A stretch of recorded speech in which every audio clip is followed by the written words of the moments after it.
to... You're talking to the Rolex! I Wearing, actually decided to play back now because I diamond ring, haven't get the new one. kiss stealing, woo, wheeling dealing, limousine riding, jet flying, That's the son only of way a I get gun. Dead or alive, you are coming with me. And I did what I had to do to win, but something wouldn't let us win. We got one! Yeah, unjustifiably in a position that I'd rather not be in, but the cream will rise to the top, oh yeah. What are you trying to tell me? That I can dodge bullets? No, Neo. Trying to tell you that when you're ready, you won't have to. Hey guys, welcome back to License to View on a hot Friday night. Woo! For the first Hot, time sweaty. ever. Long time. First time in a long time. Yeah, we're not dying from waking up at 8:30 to record the podcast. Yeah. This is a weekly pop culture podcast where two best friends get together, talk about pop culture news, movies, Yes. TV, anime, all that jazz. I'm Jason. That's Zach. What's going on, man? Jason, I gotta start off. I'm gonna hit you right out the gate. Sure. It's been an emotional couple of days for me. I kind of touched on it a little bit today in text with you, Okay. but I've been watching one of the guys. I don't know if you watch his videos too much, but I've been watching a lot of Super Eye Patch Wolf's videos. I don't watch them very Specifically- often, no. Yeah, specifically, he has like 3 that are on wrestling that I rewatch because I like the way he analyzes wrestling. I feel like it's very similar to the way like I look at wrestling, so it's interesting. But he's also been watching it a lot longer than I have. I think he started in like, I mean, he's said he's been watching since almost the beginning of Undertaker, so that's way longer than I have. But he was watching those videos, I was watching his videos, and I don't know if it's just like the storylines themselves or like the way he tells them, but like, goddamn, dude, I cried twice Really? when he like goes over like different like specifically. I like cried fucking tears when he like in his first one he talks about he specifically goes over the storyline of like Kenny Omega and his thing with the Golden Lovers and like him like chronicling through that storyline of like them being a tag team, and then it's like the typical tag team thing where like one member kind of outshines the other and like kind of starts to leave the other behind, and then that one turns heel a little bit to like try to get in his try to find his own way in the wrestling scene. But then it's like that little touch that they add where it's like specifically like Kenny Omega still really really likes and like obviously really really respects his partner, and like so even when he's a bad guy he's like not really doing like evil shit to him specifically because he's Right. still you can tell that like he really really You mean enjoys specifically being... like, hey, Top Rope, AJ Yes. and him and Kenny Yes. hops up in the apron, can totally fuck over Coda, and he's like, and he he does decides not to, yeah, and he ends up costing specifically his the friend. scene that he uses, and I was like, fuck, dude, that shit hit me like kind of hard. And then they go to the fact where it was like he gets betrayed by the Bullet Club, and then I can't remember his tag partner's name, but his tag partner basically like runs out to help him. Kota Ibushi. And he like Kota Ibushi. Ibushi comes out to like help him, and he like offers him his hand, and Kenny's like, no, Not sure. Yeah. I can't do this. Like I almost betrayed you. I can't do this shit. Like I don't deserve like your like respect and your friendship. Like I can't do this right now. And then they finally just like hug it out and like the like most bro moment I've ever seen. And I was like, goddamn, dude, that shit hit me really hard. That's like deep anime feels. Oh yeah, I mean, it is too. When watching that live as it happened was like, because they kept hinting at it. They kept like Right. doing run-ins, and then they would like look at each other for prolonged amounts of time and all this kind of shit, and you're like, okay, they're gonna tag again for however long, and it wasn't that long because after that Kenny left. But even at the first AEW pay-per-view, Coda wrestled in it. And they had a big 6-man tag, so Coda worked in it. So it's like, yeah, I mean, I'm pretty sure they offered him an AEW contract, and he just said, hey, I can't go because New Japan's like, this is where I'm at, this is where I live, why would I leave? And I mean, he's like a pretty big star. They're pushing him more often. He just won the G1 again. Oh, like this year? Yeah, I think. Oh, shit. I'm pretty sure he won it this year and last year. Okay. I know he won it last year, but I think he won it twice. I could be wrong. I didn't remember. I didn't watch this year because of the pandemic, but Right. He won last year for sure. Okay. And it's hard to say people give Kenny Omega a lot of credit because he is a fantastic wrestler, but Kota Ibushi is fucking good. He's really fucking good. He's specifically good at taking neck bumps, like and giving them. He's super strong style. He commits. There's so many spots where I'm like, dude, you should have broke your neck. Like you should have broke your neck, but you committed to the fucking spot and dude, and his kicks and his knees. Yeah, he's what was the other video you cried at? So it was that one, and then it was his latest one where he talks about heels, and they basically he breaks down he talks a lot about New Japan a lot because New Japan's got good storylines. Yeah, but he talks about specifically the Naito Evil relationship that recently happened, and like the unifying of. I'm not specific exactly what titles there are, but yeah, the unifying championship that you're double belt wielder. Well, it's not unifying. It's just that it's the first time ever in New Japan where someone held the top two belts, the IC belt and the heavyweight belt. Yeah. So, what did he say about what about that particularly was so emotional? Actually, it might not have been that one. It might have been his Undertaker video, but that one was pretty emotional too. Just because because I think he talked about Naito in a previous video before, and I don't know too much about New Japan wrestling other than like what you've told me, but from the characters that I've seen from like you and like videos that like he's done and stuff like that, I like Naito as a character. I think that's like an interesting dynamic for him, especially of like, I mean, he basically did what The Rock did and was like, he came in as like a one, persona, and that persona didn't work, and so he came back and basically said like, fuck everything, and he got over like that, which is the same thing that The Rock did essentially. But I mean. Definitely, in the sense that The Rock didn't have to go anywhere. Like he was Rocky Maivia. Yeah, that's true. He became The Rock, right? Like we're gonna change you to a heel. Mexico, I guess for like a couple years. New Japan does a lot of this. They're called excursions, where it's hey, we have a young talent, and we're gonna build them up, but they're not there yet. So we're gonna send you to Mexico or to the U.S. or wherever, and you're going to work there for a couple of years and kind of just develop styles, learn the business. So, like, the top guy in New Japan is Okada, Kazu Okada, the Rainmaker. He got sent to TNA, so he was working in Florida. He was working with the Young Bucks, working in America, and he was a fucking nobody. Goes back to Japan, they fucking gave him a whole new gimmick. You're the Rainmaker. He's fucking the top guy. Yeah. So Naito was this happy-go-lucky, good guy, red spandex, shorts, fucking flamboyant, frog splash, all those kind of moves. He people like him, but not enough. He's not getting over like that. No. Goes to Mexico, sees the fucking. I call them the lazy luchas because the gimmick is they just don't care. Like they're anti-authority. They don't give a shit. Right. He joins that faction, comes back to New Japan. He has that whole gimmick, has the white suit, the fucking... Yeah. Dude, that white suit and that mask he had, like the demon, I was like, oh, damn, that is a fresh fucking look. There's a really annoying thing. It was happening in WWE, actually, this past Survivor Series last week. It was, who was doing it? Fuck. I can't remember who it was, but it was a wrestling match. Maybe it was Sami Zayn. But they kind of stole his gimmick, his style, and people do it all the time. So it's not really stealing his particular style, but like, Naito does a thing where he'll come down to the ring, and then they'll start getting ready to lock up, and then he'll just roll out of the ring.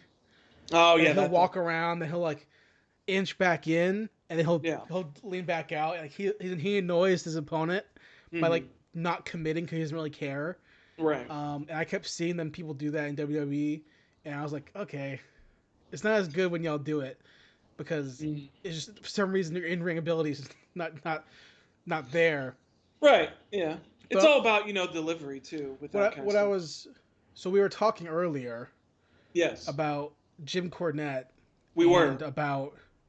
I also watched, or not really watched because it doesn't really have a video, but I listened to a couple of his videos this week.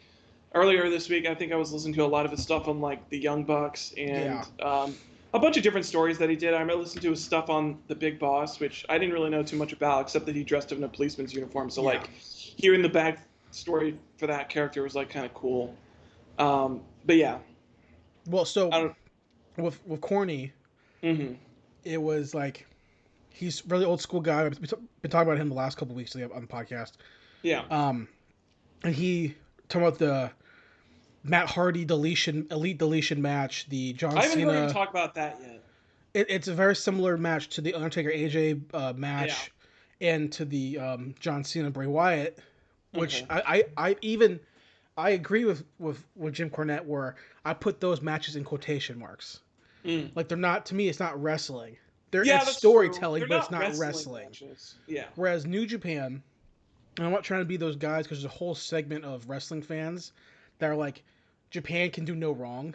Like they think everything, like WWE American wrestling was good. It sucks now. Is the best, right? And I don't think that because I think New Japan's been really bad recently. But in terms of in-ring storytelling, I don't speak Japanese, but I get more emotion out of the ring in New Japan than I do in any WWE match, and they can tell me what's happening. Yeah. Like New Japan has English commentary, but even without the English commentary, you understand the promo from inflection, from how they're saying words, from how they're walking. And since it's so sports based, they take it like a pro sporting event. Mm-hmm. You get all the selling and all the storytelling between the ropes. Whereas in WWE, as the big example, is like, I'm gonna talk to you for 10 minutes. Yeah. And cut a really shitty promo that someone wrote, and then we're gonna wrestle, but it's gonna be really bad wrestling for 7 minutes. And then we're gonna win up with a roll up or some bullshit, and we're gonna do that 4 times before the pay per view, and then it's gonna be a shitty match at the pay per view. Whereas like New Japan or All Japan or Dragon Gate, these Japanese promotions are like, no, we're gonna go for 25, 30 minutes. Yeah. No, for title belt is an hour or whatever the fuck you have all this time limit, and we're gonna just fucking work. We're gonna just work and we're gonna build and all this shit. Whereas like I watched Survivor Series this past Sunday and it was a card full of fucking bullshit, bad wrestling. I think I heard him talking about that, where it was because I think Survivor Series had the thing that they have every year, which is the brand versus brand tag match, and I was hearing Jim talk about that, and just looking at the card for that, I was like, it sucked. This card is like a bunch of fucking nobodies except for like AJ. It sucked, and then the Roman Reigns match with Drew McIntyre was okay. Yeah, I heard him talk a little bit about that too. It was like, it was fine, but I think him and I don't know who his co-host is, but Brian, he basically like parrots.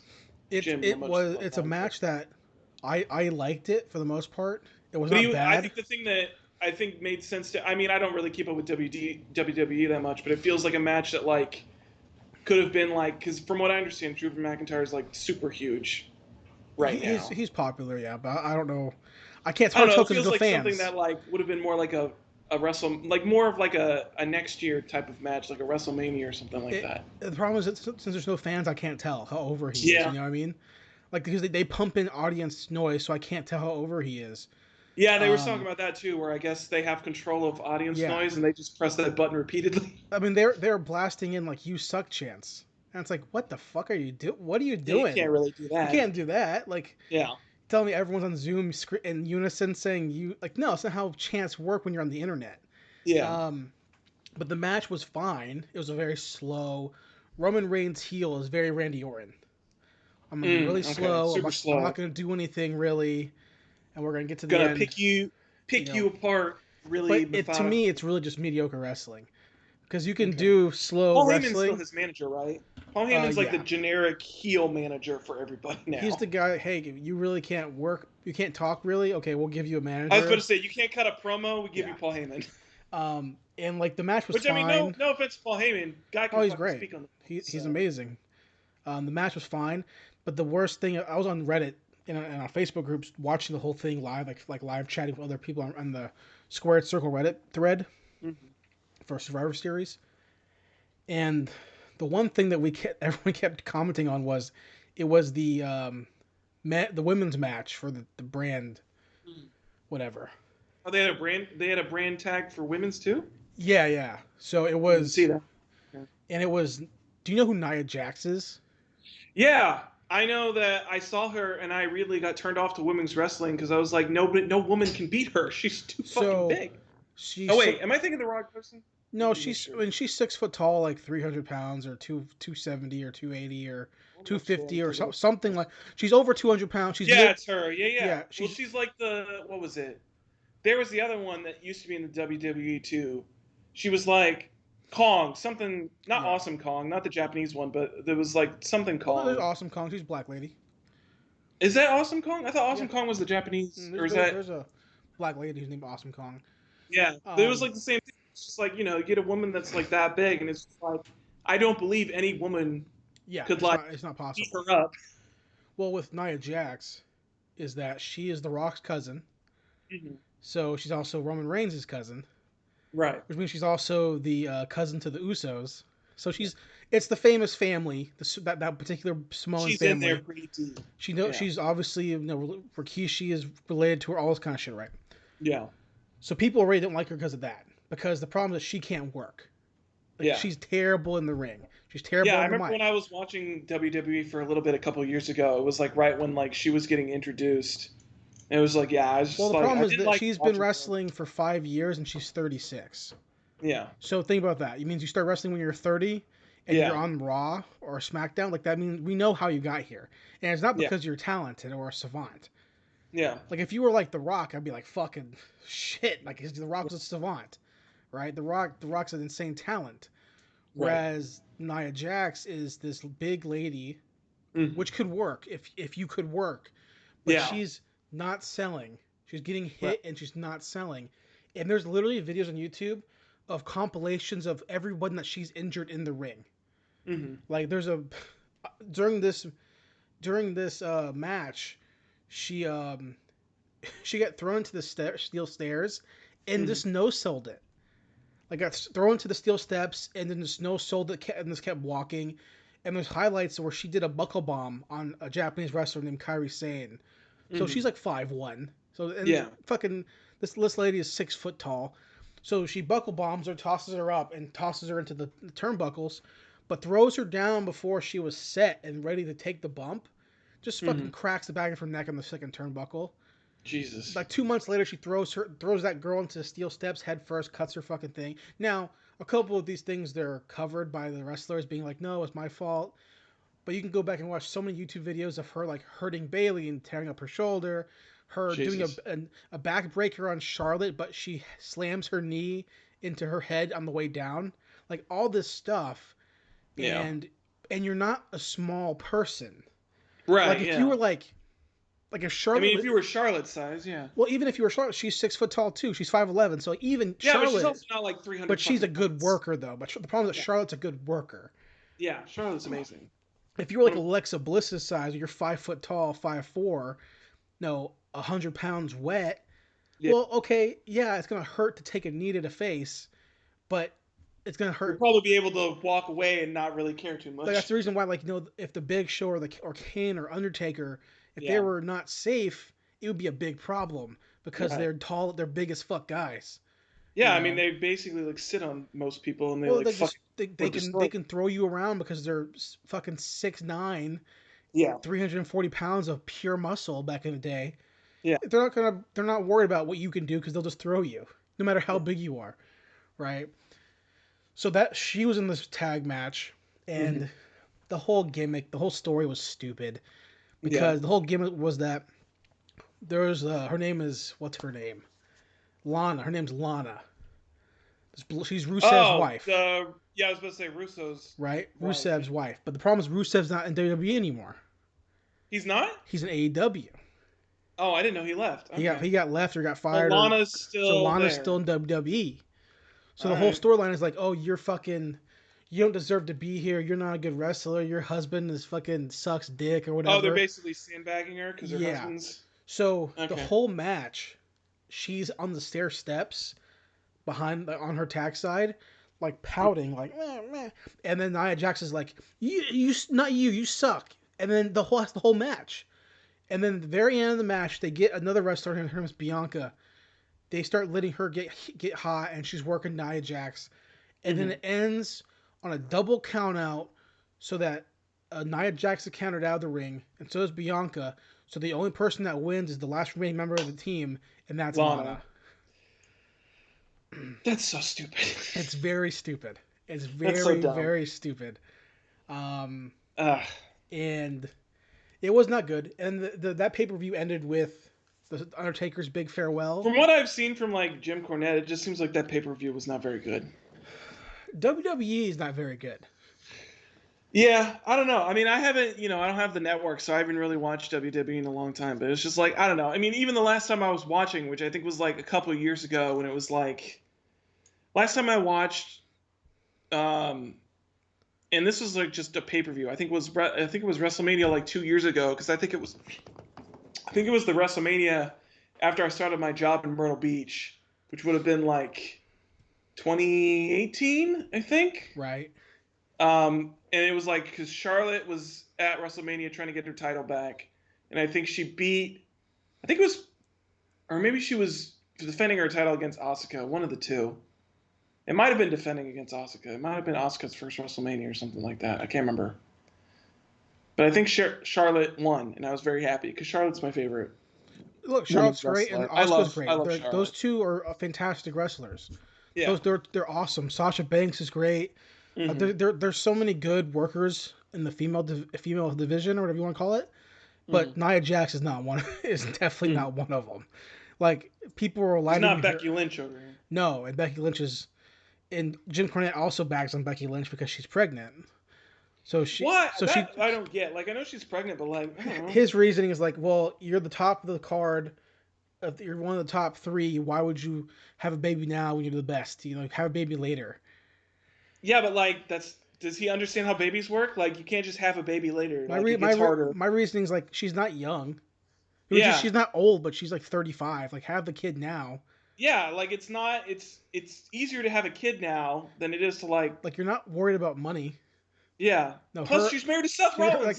She's not worried about fucking money. Both people in the couple are like some of the highest paid people in the business. She'll be gone for like 3 or 4 months, and then once she's off maternity leave, she'll be back and she'll be fucking killing it. Because I'm sure as soon as that baby pops out, she'll be fucking hitting the gym. Speaking of Becky Lynch and Nia Jax, I don't know how long ago it was, but there was like a women's like Royal Rumble or something like that, or maybe another Survivor Series brand match or something. Where I know they started doing their own women's Royal Rumble, I think, or at least they did 1 year. I don't know if they still do it, but I don't remember. I don't watch enough to know for WWE, but in this particular match, so they're like ganging up on Nia because she's 300 pounds or whatever the fuck she is, and she just throws a fucking slug, like it's a fucking potato, and like gives Becky Lynch like a black eye, like straight up, like hit the not just stiff, not just a stiff punch, like a straight up black eye. Yeah. So she sucks, and hasn't gotten any better in the 5 years that she's worked because she doesn't care. And watching her work, like watching her move out the ring, I'm like, oh my god, there's no aggressiveness. Yeah. There's no like want to be there. Like, it's an easy paycheck, and don't have any fear because you're 600 pounds. You're 6 foot tall, so so in your mind, in the booking, like, why would you ever lose because you're the fucking 6 foot tall, 300 pounds? Like, yeah, I get it. Yeah. But you still have to fucking put on a good match. Like, your legacy's going to be trash if you even care about that. Yeah. But she doesn't probably.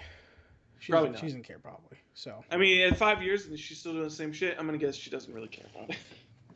She might be working in 5 years because she's already 36 now. Yeah. She'll hit 40 and then just be done. She's really rich. Yeah. So I watched that, and then I watched.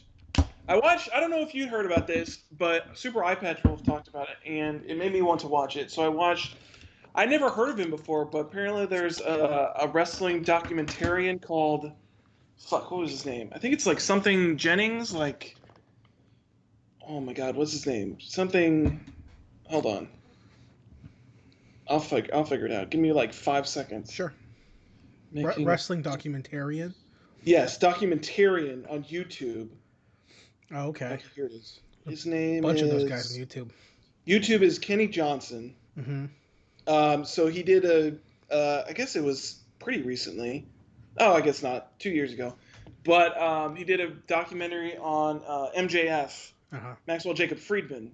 And it was the heel viewer brought up to me because Eye Patch was talking about MJF and just how Like his whole thing is just he's just constant kayfabe, like always on. Like he flicks off kids at like press events and like says like fuck them kids and all that shit, and just is like Yeah. clearly it's just like personified in like the heel persona of like I hate everybody, I'm better than all of you, like fuck this shit. Yeah. And so this documentary is like, it's interesting because like even going in of like hearing Wolf like talk about it and just talking about how like it kind of feels like a work, and then you watch it and you're like, I don't know if it's like the first bit is like I don't know if this like is a work or if he's just like trying to keep like some sort of kayfabe up, but he like basically is like he does some like Inception shit where he like plays a character as a character. He's like talks about how he plays a character while he's another character. Because he basically does a documentary. He's like how he's like a pretty normal like average middle class guy and whatnot, and then the MJF thing is like him being rich is just like a front and all this stuff, and then like the whole work of it is like the guy like digs deeper into MJF's past and he realizes that like he lied to him about like the house that he grew up in, and like the people in his house like aren't his parents, they're just some random people that were there for some reason or something like that, and you like discover that like he kind of just lied about everything to like kind of put up this front to like try to get people on his side, I guess, or something like that. Right. It's very interesting. And MJF's really good at having like cold, dead serial killer eyes, which is great for a heel. He's got the guy's got the one shot that he uses like over and over again because it's a great shot of like him like dead on MJF, and he's got the like dead eyes, and then he like slowly goes into like that half a smile where you can just tell he's like totally faking it. But I was watching that, so I watched a bunch of wrestling stuff this week. It's like the end of this 30-minute rant. But, I don't blame you. I do it all the time. Yeah, so I went down a little bit of that rabbit hole. I mean, it was clearly because of what we talked about last week. I can't stand It's weird because I didn't watch wrestling. I just watched a bunch of stuff. Well, this is what I but- said a few weeks ago, where it's like, honestly, sometimes the idea of watching wrestling history, or like watching the veil be pulled away, is more interesting than actually watching the wrestling. Yeah. There's a reason, like watching the Vince McMahon documentary whenever it comes out on Netflix, that's going to be amazing because anyone who's an American, person who grew up in the 90s, our age or older, even if you didn't like wrestling or you did at one point, Look, you grew up with the USA Network, you know who Vince McMahon is. So it's just the idea that, and also wrestling, it's such an interesting thing to learn about because it's fake. Like it's a whole nother. It's like vaudeville. It's like circus. It's like carnies. Like. Well, it's like it's it's a TV show that takes place in real time, which is apparently more compelling than like, at least to me and probably to you, than like most other stuff that's out there. I mean, yeah, definitely. Man, I'm wearing a Bret Hart shirt right now. I know. It's the king. For sure. I would rather watch wrestling than most things, and I think wrestling's better than most crappy TV shows that get canceled after 8 episodes. Yeah. But there's also a lot of bad wrestling. I mean, WWE is the biggest company it's ever been, and it's really bad. Yeah. Like NXT, it's the only good thing about it, and NXT UK.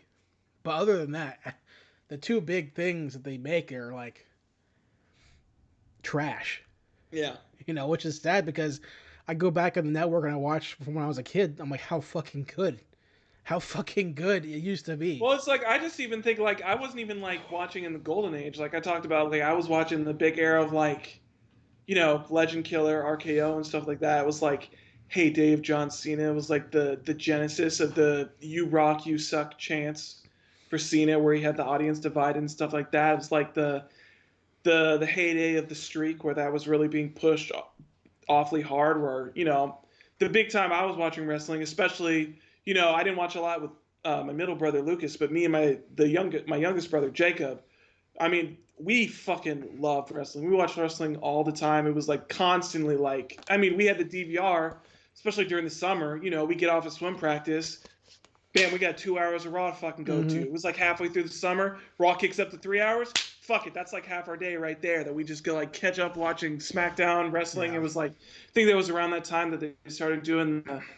the WWE All-Star show, which I'm pretty sure is not around anymore. That was like on It was like on Superstars. some smaller, Superstars. It was like on some random network for like a year or something like that before it got canceled. But yeah, I mean that was the big era for me, and it was like even looking back at stuff like that, I just like the storylines there were like more compelling to me than like whenever I tune into wrestling, I don't know stuff, especially WWE, like stuff just doesn't hook me like that anymore. I Well, don't know. I'm going to give you my login, or if you can find this on our website that we use to find stuff on. Yeah, But it's the docuseries that WWE made called the Monday Night Wars.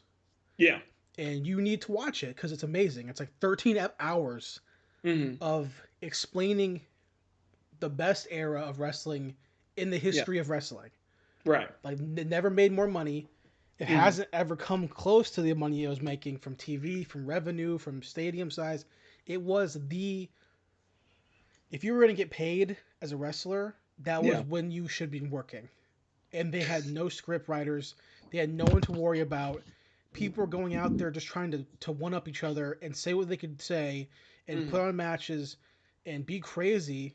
I mean, fuck, this is the same fucking time period where, so on the network they have an interview series of Stone Cold, and he was interviewing Kurt Angle, and right after Kurt Angle won the American Gold at the Olympic, Vince McMahon offered him like 10 years for like $5 million or some shit like that, right? Which it never happens for professional wrestling.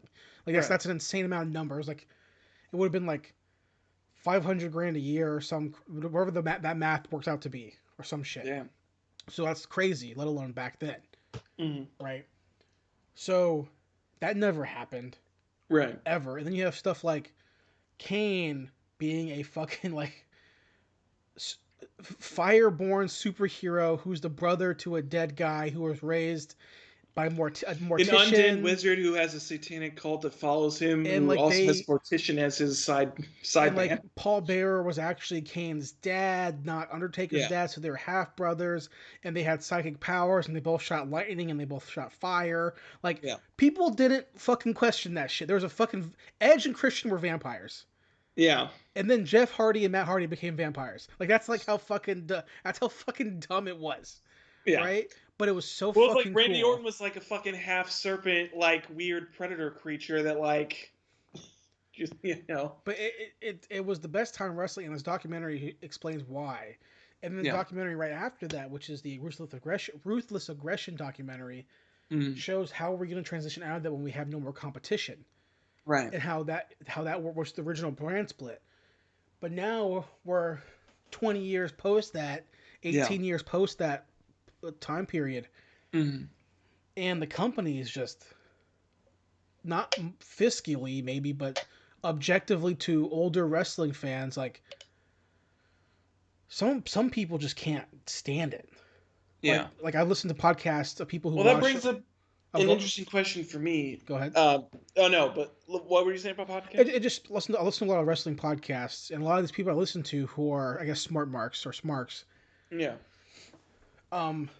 just can't stand watching it. They watch it, they hate it, or they watch it to cover it for their podcast because the stories are so bad, the wrestling is so mediocre. And you can go TNT on a Wednesday night and see like infinitely better working. Right. You may not get the fucking, all the spectacle, the sports entertainment side, but you're gonna go get pro wrestling. Right. And I personally don't care about sports entertainment. I care about pro wrestling. And people are like, oh, well, WWE is a sports entertainment company. That's why they don't call themselves. They call themselves superstars, not pro wrestlers. All this kind of stuff, right? Right. Well, NXT, it's run by Triple H, and he understands that people who watch wrestling, who watch his brand, are gonna watch it for good professional wrestling. Are we just waiting for the day that like Vince McMahon finally retires and then Triple H just takes over? There's literally a quote from a CM Punk promo where he says, "This company was going to be so much better when Vince McMahon dies." Yeah, and he's not wrong. No offense. I mean, the dude. Look, I love Vince, but clearly he's just like he's just unwilling to let go of like the things that he has worked for him in the past. Well, it's the same thing that Jim Cornette was saying about he said it during the AJ match, which is this is what he wants to do. He wants to make movies. Yeah. He doesn't want to make professional wrestling. Mm. Well, I like professional wrestling.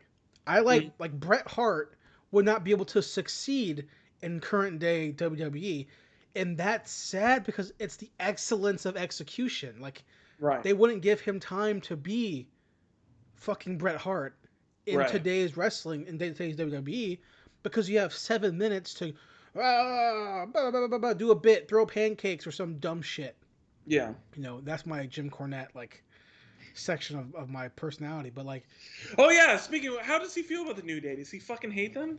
I don't know. I haven't heard him talk about him. Interesting. I assume think he of would. the pancakes thing. Maybe think of that feels like something that he would fucking hate. Well, you know, I think he says Big E is good. I mean, Big E's a good worker. I honestly haven't seen Xavier Woods outside of too much of WWE. I think he's a good personality, but as far as wrestling, whenever I've seen him in the tag team, I haven't seen him do anything extraordinary. I mean, I've always liked Kofi Kingston. When I was watching, Kofi Kingston was just getting started in WWE, so I've always had a soft spot for Kofi. But They gave him the belt recently. It wasn't supposed to be his run. Xavier or Kofi? Kofi. It wasn't supposed to be him, apparently. I think it was supposed to be someone else, but the other person got injured. But they pushed Kofi, and it was bad. Bad? And he is not a fun wrestler to watch. Like, his finisher's too slow. Yeah, his finisher. Well, I don't know if his finisher wasn't. No, unless it's he's changed it. it's the super stupid kick. The somersault kick, right? Yeah, it's very slow. The thing I don't like is I don't like his signature move. I don't like the leg drop. I think that thing is annoying as fuck. And for me, for Xavier Woods, the most memorable when I think of Xavier Woods. Also Kofi had the terrible gimmick where every Royal Rumble he would just do like the most insane shit to try to get back in the ring after he got tossed out over the top rope, and that was like fun like the first Royal Rumble. 2 times, yeah. And then they did it like 3 more times after that, and I was like, okay, this gimmick's old now. Like, I get it. He's got good athleticism. Like, so does like most of those other wrestlers. Yeah. Like, no. So Xavier Woods, the only thing I could think of him besides of his YouTube channel is that he was in a threesome on Pornhub. What? I think it was like him, Paige, and someone else were like banging out. Fair enough. That's the only thing. That's the most notable. I didn't even know that. That was completely beyond me. And that because I feel like he's Mr. PG. So. And that him and Cody grew up in the same town and wrestled each other in real life when they were in high school. Fair enough. That's all I know. But I've seen his matches every now and then, and to me, that whole stable is stupid. Yeah. That whole stable is dumb. Jason, this brings up the other question that I briefly touched on earlier, but I didn't answer because I wanted you to finish your thought. Sure. And this is, I forget exactly what we were talking about, but it brought this to my mind because I feel like when we were originally talking about AEW, which I feel was like at least a year ago now, probably a little bit longer than that, but I feel like when we originally thought about AEW and like them being introduced, and it was around the time of, what was their first pay-per-view, like Double Down or something like that, the casino one? All In. All In. All In. It was around that time where we basically were considering that AEW was going to be like the next WCW, and we were going to have a new like Monday Night Wars type of thing. Has that not really happened? Has there not really been? Yeah. The Wednesday Night Wars. Wednesday. Well, so what's on Wednesday night? NXT. Ah, okay. So NXT. Because I know SmackDown's Friday and Monday's always been so Raw. Before AEW. So it's NXT versus AEW. Before AEW premiered, NXT was only on the network. Right. And they're like, was that AEW Wednesday night TNT at 9 o'clock or 8 o'clock? Well, guess what we're doing? USA, 8 o'clock, NXT. And then guess what happened, Zach? They got fucked. NXT did? Yeah. Damn. They got fucked. AEW took home Wednesday nights? Yeah. So are they still on? I think it's over. I think they officially said that it's like they're not trying. They're not really trying anymore. They're just on the network again now. No, they're still on USA. Oh, it's successful. I mean, but they're not really trying. But they're not trying to compete. Is not there was definitely competition for like the first year, but now it's like NXT's kind of like, okay, well, we're just gonna do our thing. Like literally, like December 2nd. So boring. What happened to like the fucking, what was it? The DX shit where you ride in a tank and try to invade the other network and say fuck you Well, guys. the problem is that, here's the problem with that, is that NXT has overall better talent than all of AEW. Right. Like, just, I mean, obviously WWE in general has better talent overall than AEW, except for one person, obviously. Mm-hmm. But NXT as a whole has, to me, and I think most people would agree, objectively has better talent, better women, better talent across the board for the men. Mm-hmm. But AEW has like 4 really, really, really good talent. Mm-hmm. You know, and even 2 of those, that this one tag team people don't really, are kind of flip floppy on. Mm-hmm. But one guy in particular, people think is the greatest in the world for the last 4 or 5 years, and that's Kenny, right? Yeah. But NXT has the Undisputed Era, which is 4 like really good, like traveled guys, like Adam Cole, and Bobby Fish, and O'Reilly, and Roderick Strong. These guys who are really good. Mm-hmm. And you got fucking like a killer women's division. And you got like these like guys who are stars, and they work like really well. But it's WWE, and eventually,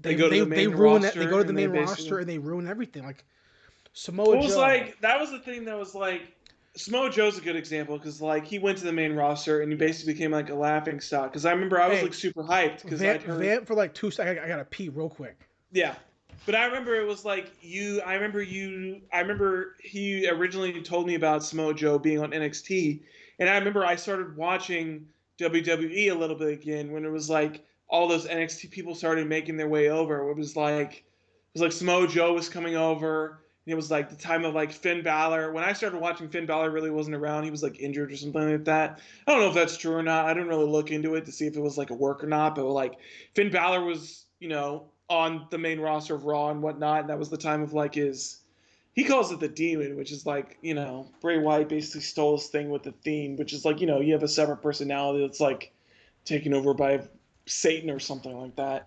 Hey, sorry. But it was like the time of like Samoa Joe and like Finn Balor going to like the main roster, and like they went to the main roster and they like basically were like fucking sandbag there. And so it was like, I don't know about Samoa Joe if he's still in the main roster, but I know Finn Balor is like back on NXT, right? Because like NXT champion. now he can actually like work again on NXT, unlike in WWE where he's like basically a nobody. So I don't know. Finn's champion. Yeah. Is NXT. Samoa Joe still on the main roster? He's on commentary. What? Because he was getting hurt for a while, and then he got Fucking caught. Samoa Joe, Then he dude. got caught on PEDs. Oh shit. But then he's on commentary because he's good at it.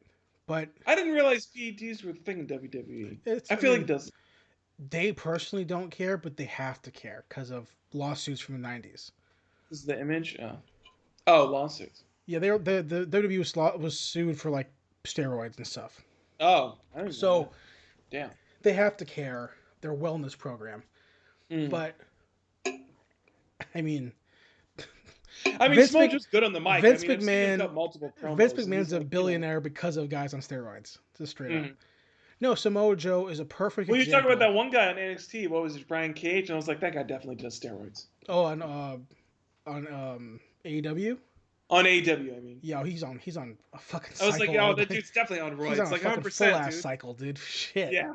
And it's fine. He's fucking good at wrestling, but Yeah. I mean, it's not a professional sport, so it yeah, I don't doesn't fucking really care. It's an image. Yeah. It's a part of the image.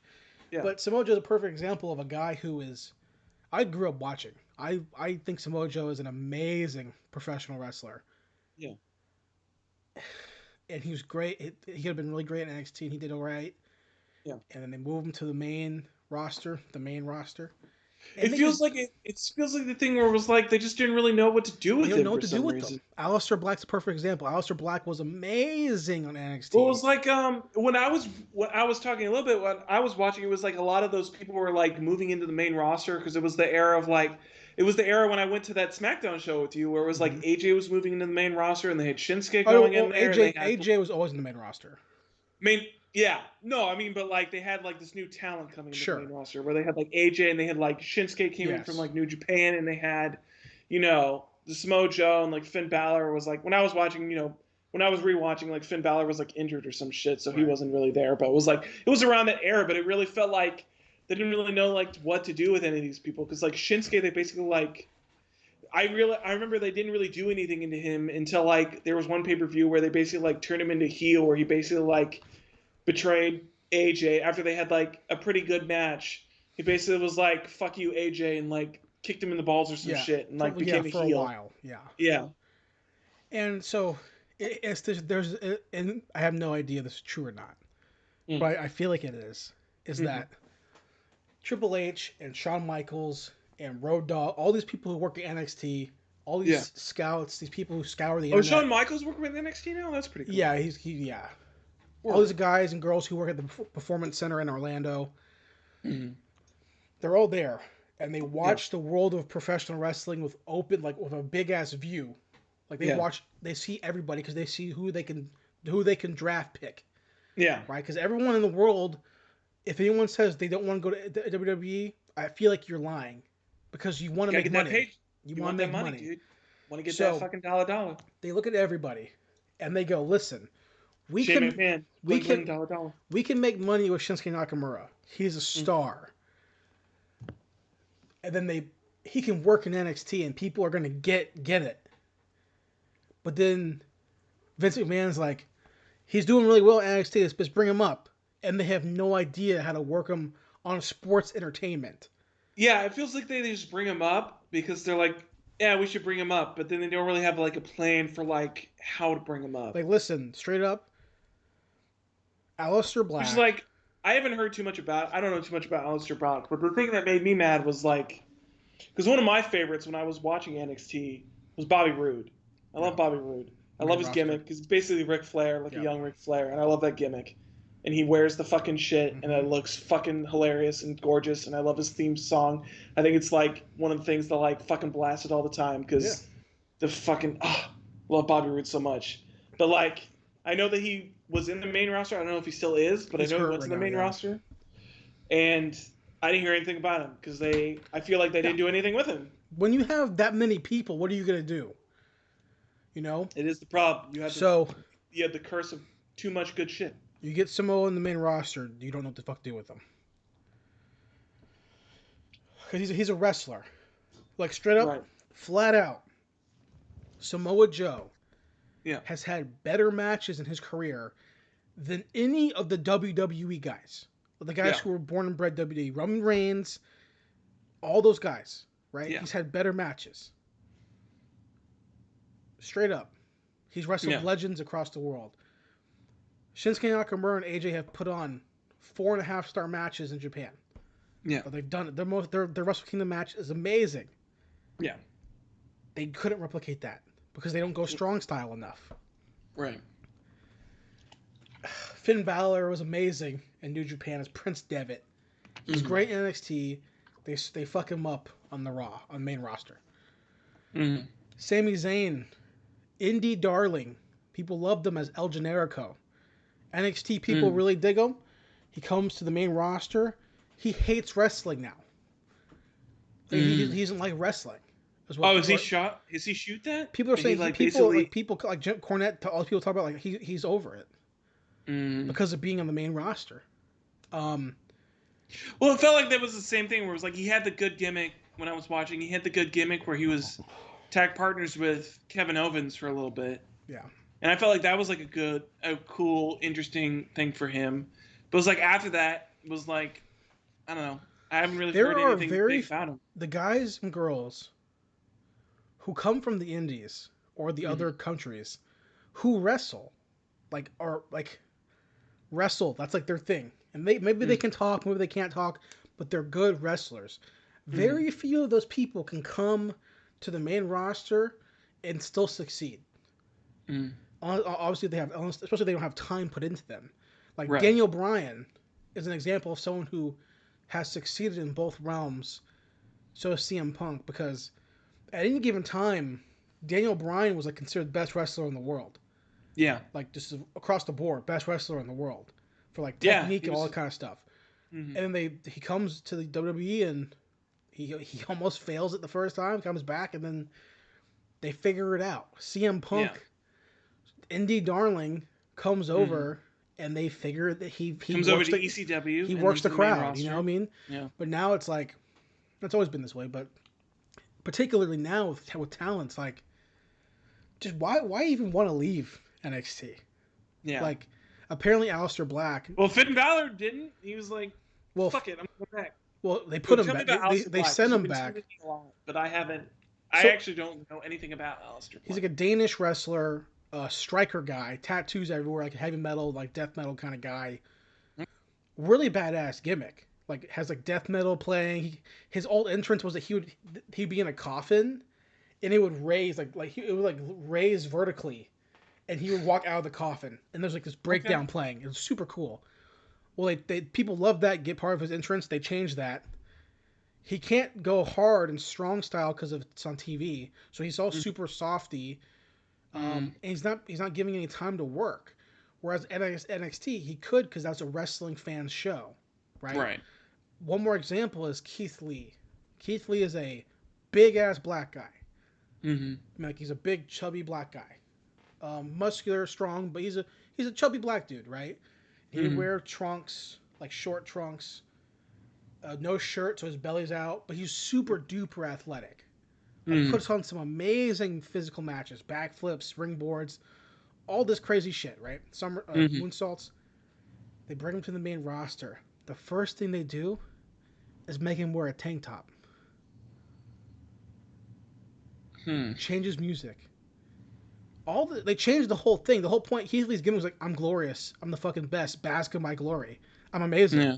They changed that shit. All that shit they changed. Everything that made him succeed in NXT, they're like, nah. Yeah, so I guess we're just basically waiting for Vince McMahon to pass away so that Triple H can just take over. Or something, you know. But what else have you been checking out, Zach? An hour into wrestling. An hour into wrestling talk. So I want to talk about this because I actually watched it last week, but I forgot to mention it, so I feel obligated to mention it this week. Not obligated because I did enjoy watching it. But I watched and finished Truth Seekers on Amazon. Right. I know you'd started it. I don't know if we talked about it. If you finished it. I finished it. I liked it a lot. It's dramatized ghost hunters basically. I like that. I mean, Nick Frost is amazing. I like it. Yeah. The other guy, I can't remember the other guy. The black dude. Yeah, the black dude. He's pretty funny too. He's funny. And then Simon Pegg shows up. He's not Nick Frost, opposite, but he does show up. I think he has at least like one bit in every episode at least. Which is great, because him and Nick Frost are always, buddies, and they do a lot of shit together. But it's fun. It's a fun little time. It's dramatized, basically, ghost hunters in England. But if your ghost hunter was like your Wi-Fi repair guy, yeah, your AT&T guy. Yeah, your AT&T guy. What if Kyle was a fucking ghost hunter, basically? But I liked it a lot. I like the story. I like the overarching thing of like, it's weird because it feels overarching, but it really doesn't get into it until the third or fourth episode. Whatever episode they go to the con is when the season wide arc really kind of kicks off. There's basically two overarching things, but they both only take in half an episode. Because there's the first overarching plot, which is the main girl in the series, you basically learn is a ghost. And so it's I don't know if you got that far or not, but you basically learn that she's a ghost. And so she's palling around with them, but she's half dead and half alive. Mm-hmm. It's very strange. The reasoning for it really doesn't make a whole lot of sense to me, because they basically the reasoning is that it's been 2 weeks since I watched this, and it was already confusing when I watched it, but it was she was in a fire when she was alive, but her mom knows that she that she could have lived longer, and so she reached out to the black guy because he has a connection to the paranormal. He basically has that he's got the touch, mm-hmm. basically. And so he was she used him to drag, basically the Shining, basically to drag her daughter into the real world. So she's a part of the real world, but she has died already. which is very strange. Um, so that's like the first thing where you like basically learn the fact that like, she was a ghost and whatnot. But then there's the second overarching part where it was like Nick Frost's wife was also a paranormal investigator, and she died, but she got killed by this other supernatural like researcher and like what's the correct word? He's like a con he's like a con speech giver. He's a big figure in the paranormal community.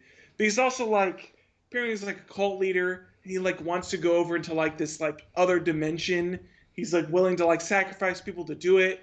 And Nick Frost's wife was like his first experimental sacrifice to like see if it would work or like how many people he would need to sacrifice or something like that. It's all very strange and confusing.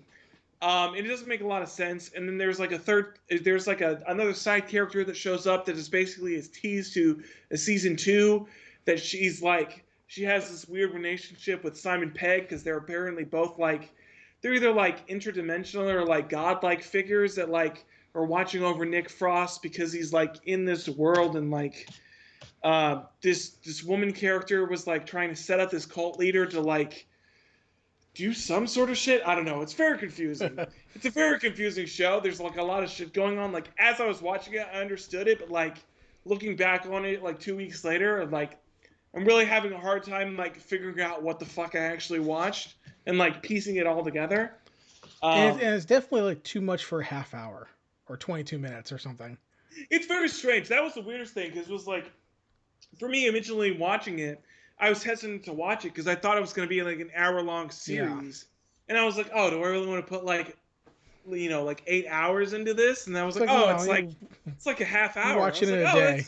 That's not too bad. And then I got into it and I was like, oh, this is not enough time to explain everything that's going on with the show right now.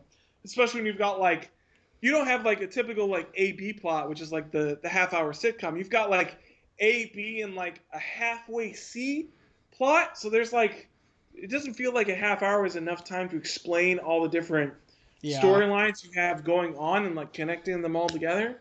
So that was a little weird, but overall I liked it. I'd be interested to watch a season 2. Right. Definitely. Just to get more into it, especially with all the stuff that teaches like Simon Pegg and this other character, and like basically they're like grooming Nick Frost for some sort of ceremony or some sort of way of like connecting like their dimension to our world or something like that. I don't know. It's very supernatural. Last podcast like hippy dippy bullshit, and I'm there for it. So, so I'm down to watch Crystal Skull shit. Oh my god! Did you listen to their new Relax Fit episode about the Crystal Skulls? I don't listen to any of the Relax Fit episodes. Oh well, they did one on the Crystal Skulls. I had no idea. I was just talking about the Crystal Skulls in general. It wasn't really about the Crystal Skulls. It was more about the people behind Crystal Skulls, which is what they do a lot with. You know that era of cryptid and supernatural studies nowadays. They do a lot more. They did the same thing with Bigfoot, where they do a lot more of like the people behind certain supernatural things rather than like the supernatural things themselves. Right. But it was super interesting. I enjoyed it a lot. Cool. So I watched that.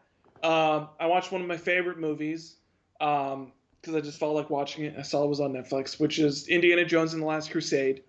Sean Connery and Harrison Ford. Speaking of Crystal Skulls.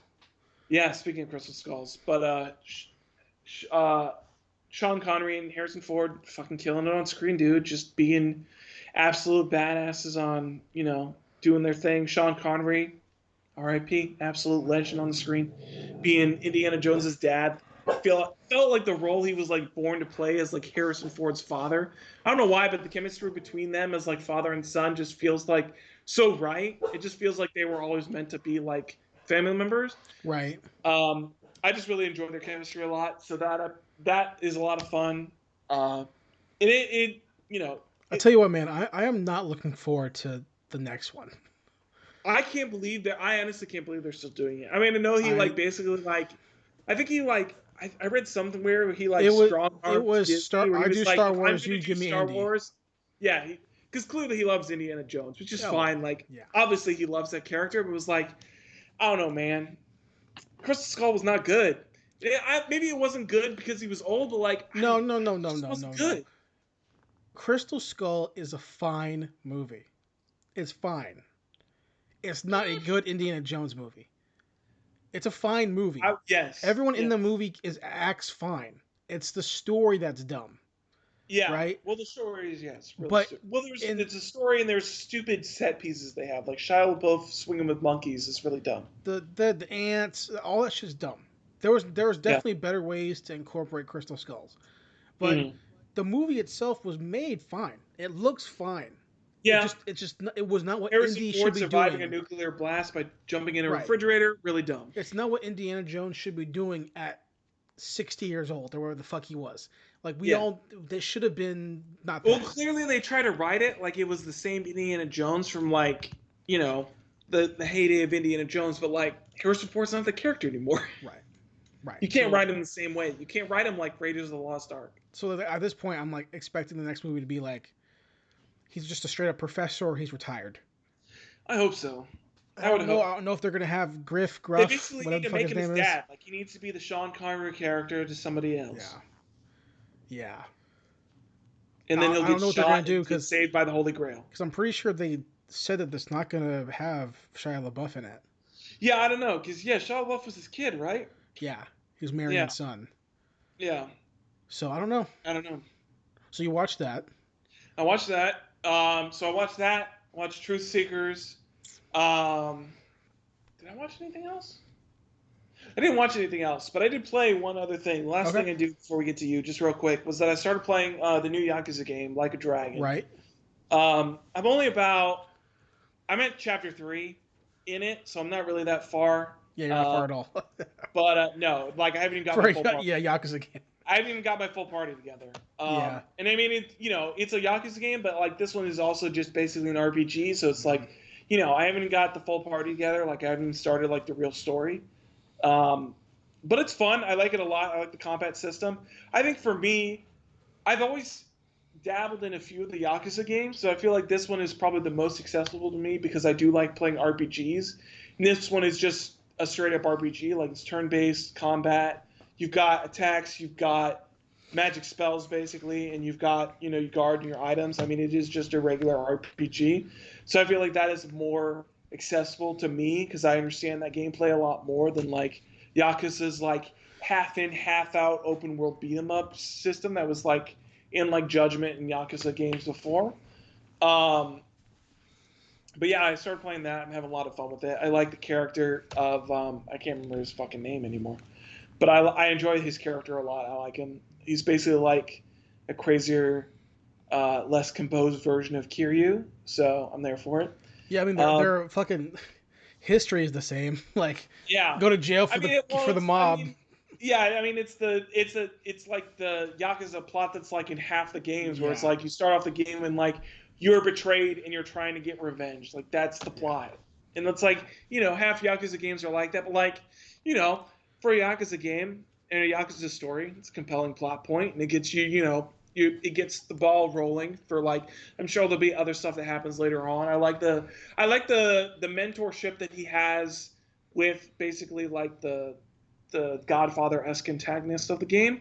I like how they set up that relationship, and so that betrayal hit a little bit closer to home. Because for me, I really didn't know anything about the story, but like, so the fact that like, I kind of figured that like somebody was going to portray him, but the fact that it was like they happened in the way that it did, and like it wasn't like just that he betrayed him, but like he betrayed like the whole tenet of him being a Yakuza, and like especially with him, with that character of his like mentor figure, especially leading up to it. He talks a lot as a Yakuza of like how much like image means to him and how much like his reputation it means to him as a Yakuza, and so for him to like not only betray the main character, but like betray like what a Yakuza means to him, and like forwarding in the fact that like he only cares about power at this point because his son's dead, and or at least I think he's dead.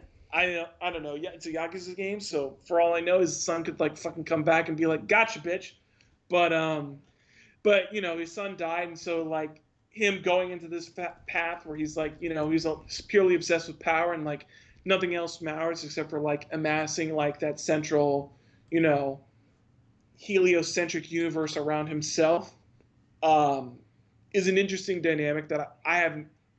I mean, I've seen it played out before, but I'm interested in seeing where the story goes. So, Right. No, I get that. I so haven't that was the really. last thing I played. What have you been up to this week, Jason? A couple things. I'll start off with the big one. Mhm. I've been waiting to watch the documentary called Insert Coin 4 months. Yes. 4 months. I wanted to watch it too, but I think it's on Showtime, right? No, Or Cinemax it's or on ACBS. no, it's on buy or rent on like Alamo Oh, on is demand. okay. Well, Yeah. maybe I'll watch it. So $10. Okay. So I would check the other $10 source. is a little steep. Yeah, Okay. that's yeah. I would check our other source to see if you could find it. I mean, you typically when I rent a movie, I'm looking around like the $5. $2.99 to like $4.99 Yeah, price right. range. So Insert Coin, it's about Midway games and their history, and they kind of go through the big games that made the company rise and then eventually fall. Oh, I gotta And go to the bathroom. yeah, Keep go ahead. talking. And it starts with them in the realm of pinball and arcades, and they kind of takes them through Mortal Kombat and all these kind of games. And I really like the documentary. It's really well made. The effects are really great. The editing's really great. The interview's really great. Everyone in the interviews is super charismatic and passionate. You can tell they really care about Midway, or before that, Williams. So it's really well made. The director made a really great documentary, and the end result's really, really good. I wish they would have dived into more of the games further, because they kind of quickly go through the. Each game kind of has a point to the overall story of Midway, and they kind of break it down with each game. And I like that format, but also I feel like some of these games could have been broken down even further and taken up more time, because the documentary is only like an hour and 40 minutes or something like that, and that's a fine size for a documentary. But I think it could have gone like I really prefer docu series over singular documentary, so you can really flesh out those things more. I think Mortal Kombat should have been longer than whatever the time allotted was. It could have been like a fucking whole documentary by itself for Mortal Kombat, the whole franchise. And I was kind of hoping that it would have been more about Mortal Kombat or NBA Jam. I think I could have been used more time. There's probably the two biggest segments of the documentary are NBA Jam and Mortal Kombat, which I get because those are the two biggest games that Midway made. I would assume Terminator as well. But those could have had their own documentaries for what they've done for arcades and for video games, and in that sense, I wish it had more on those. Um, but overall, it's a good documentary, Okay. and it made me want to coincidence. So, Midway Yeah. are the makers of NBA Jam, which I love. I Right. played that game all when I was a kid, and I played on my computer still on ROM emulator, illegally. But Ooh. Midway also made another famous game, which is Mortal Kombat. Oh wait, shit! What the fuck is Mortal Kombat?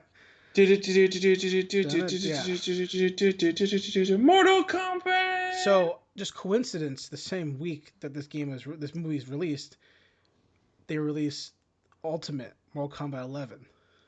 Oh yeah, they did do that this week because I saw So, Max doing some vids. yeah. So when we're done doing the podcast, Mm-hmm. I'm going to buy that. Now I wouldn't buy that I would not have any interest in Mortal Kombat at all. 'Cause I never cared about Mortal Kombat. I've never been a fan ever in my life. Of all the fighting games, I think it's the one that interests me the least, just because I don't like. There's two things I don't like about Mortal Kombat, which is I don't like its guard system, which is that you have to manually press a button to guard, Yep. which I fucking hate. Because for me, my reactions with the guard button are not as good as me just pressing down Listen, back. half my blocks. But I also hate their combat system, which is a lot of times it's you hit a down low a bunch of times, and then you connect that into like some other shit. Like I a hate juggle. that shit. Yeah. Half my blocks are accidental, and even if they may seem like they're on purpose, they're not. But I want to preserve the illusion that I'm okay at third strike. Yeah. that my footsies are okay. I want to preserve the idea that when I do repas or any sort of input, that It's on purpose. it's on purpose. But in reality, I grew up playing Street Fighter 4 more, and I have the easy input system, whereas Oh my Third God. Strike I don't. So that's all Rest in accidents, but peace. I don't want you to know that. Yeah. Also, I don't care for gore like that. I know Yeah. it's comedic, and there are definitely funny fatalities. Honestly, for me, it's like, especially with this game, it's like the stuff that I enjoy more than the fatalities is they introduce friendships. I Yeah. like those a lot more. Those are Yeah. hilarious. Especially it was like they have the one for Rambo, which is like him playing laser tag. That shit is so funny to me. Well, it's funny because of any of the martial arts or fighting games, Hmm. this is the one that I should theoretically love the most because I love martial arts movies and I love Yeah. kung fu movies, and this is all that is. Yeah, And basically. in the documentary, Ninjas and Kung Fu Fighters. That's in Sir basically. Coin, they talk to one of the creators of Mortal Kombat. They don't talk to Ed Boon. They talk to John Tobias. Shit, dude. They don't talk to Ed Boon, the fucking Godfather? All right. Well, they talk to the other co-creator Okay. in it. So, um, and he's like, yeah, well, me and Ed just love martial arts movies, and we fucking said, fuck, I'll do it. And I'm all about that because I love Yeah. fucking martial arts movies. I have a whole stack of my Jackies in on my fucking TV stand. Mhm. I love it. So you would think that theoretically I would love Mortal Kombat. I just never really cared. I played 3 when I was a kid a lot, maybe 3. Jason, I think this brings up a good point, which is that no matter how much you love the source material for a certain thing, Mm-hmm. if the gameplay is trash, Mm-hmm. gameplay is trash. Well, I'll say that. I Which is would not to say that Mortal Kombat's gameplay is I trash, because will I know agree, it's not, but it's not for me. I would agree with you, except I'm about to disagree with you Okay. because I would not care about buying this game at Mm. all Okay. until I saw that now I can play all of the 80s action characters that I wanted to play. You can play Terminator, you can I play can as Terminator, RoboCop, RoboCop, Rambo. and you can play as Rambo. Like that's the only thing I'm missing is Rocky and John Matrix from Commando. Like if I had both of those, I'm surprised. I'm honestly, well, I mean, they probably wouldn't add John Matrix because they're not gonna have two Arnold Schwarzeneggers. But well, you have two Rock, you have two Slies. I mean, Fucking you might already as have well. Jean Claude Van Damme when you got Johnny Cage. So Yes, and if you could add in Time Cop or fucking Bloodsport, you have no idea. I would buy well, Johnny Cage is Bloodsport, basically. Yes, but not really. Yes, but no. Yeah. Yes, but no. Yes, but no. Move set, yes. Character, no. Um, Fair. Yes. and I think that Ed Boon came out and was like, "That's the last. He's the last character we're doing of the '80s action stars." It's Rambo. Yeah, I think so because I think this is really the last. I But think then this is all the last comments, DLC round for them because all the the way comments that were like, "He lies all the time." he lies all the time. But if you look at you look at NetherRealm's development schedule, this is about the time where they start working on their next iteration for the longest time they've been Injustice. switching between Injustice and Mortal Kombat, and so right now that this is the last round for because already Mortal Kombat is actually older than it should be, but the DLC development has slowed down significantly because basically they figured out that DLC development was being crunch time for a lot of them, and Yeah. so they've slowed down their development, which is why we've gotten less characters because they basically were like, oh, we're not going to do crunch because people hate crunch. Which for me, it was like, I think we talked about this before. It's like, fuck it, like you know what you're getting into with your fucking game developer. You know, yeah. you'll get time after the shit's done. Yeah. So. Or you won't, and get over it. That's Or the, you get over that's it. the industry you're in. You know, you got your dream job. This is what happens Right. when you're your dream job. I get crunched all the time. It's Yes. fucking news producer. You don't see me going on Twitter complaining. And But- I'm sorry, but if you You fucking quit then. Quit If you don't and- like it that much, quit. trust me, there'll be another fresh-eyed, bushy-tailed animator There'll be another person from Full Sail University that will Right be there. loving to take your spot. right there. But so the point is like, I'm gonna buy it after the podcast because I want to play as Rambo so fucking bad. He looks fun. He looks like a lot of fun. I He just love honestly looks like Rambo. a character that I would actually play. Also, I mean, gameplay wise. Also, I mean, I like Terminator, but the Terminator's gameplay is not something that like I nearly gravitate to. yeah, Or I don't- RoboCop. I have RoboCop. I want to play as Rambo for sure, but Yeah. also primarily, I don't know if it's in the Ultimate Collection, but I need to double check before I buy it. It won't stop me if it doesn't have this, but it definitely will make me get bummed out. that they released the movie costumes with the I think it actors. should, because it's at least if they follow the thing of all um, fighting game Ultimate Editions, which is normally, especially with like Street Fighter, Mortal Kombat, and like the big things like that, is normally when they release an Ultimate Edition, gives you all the DLC that's been out Well, up to the so point. I agree, but I was reading comments about Ultimate that were saying some things were not still there, and I was like, oh, okay. Like other DLC stuff was not included, and I was like, okay, well, as long as I get Well, Rambo, as long as RoboCop, it must be costume wise. I don't know if they have any costumes for Rambo because he just came out. So normally I don't they know. I don't don't care about have. that. I want the fucking classic movie skins Mm. for Raiden, Johnny Cage. I don't care about Sonya. Have you seen these? Oh. No, I don't think I've seen for the MK characters. I don't Yes. think I've seen Hold on. those. I'll send you a link real quick. Do they have them for Shang Tsung? Because No, his outfit is the best. it's just Raiden, Johnny, and Sonya. Hold on. Okay, so it is an Ultimate. Okay, it is an Ultimate. Okay. So it's the movie costumes for these three characters, Okay. and they okay. brought back the actors to do voices with the skins. Oh, thank God! So we can get rid of Ronda Rousey. Thank God. So she sounds like the actress from the movie, and it's funny because like more so than any game, I like the movie the most. It's like my favorite Mortal Kombat thing is the movie. Dude, the movie's got the best. It's got the most memes. It's awesome. I love the movie. So they have the guy playing Johnny Cage, and he Mhm. sounds the same. It's so fucking funny. And then the Raiden sounds like Raiden because it's the same actor. And I didn't know. Tell me if you know this. Do you know the other movie the guy who plays Raiden was in? His big movie. I don't know. I don't think so. The actor who plays Raiden. I had no idea until today. The actor who plays Raiden was in a movie before this that was also very big. I'm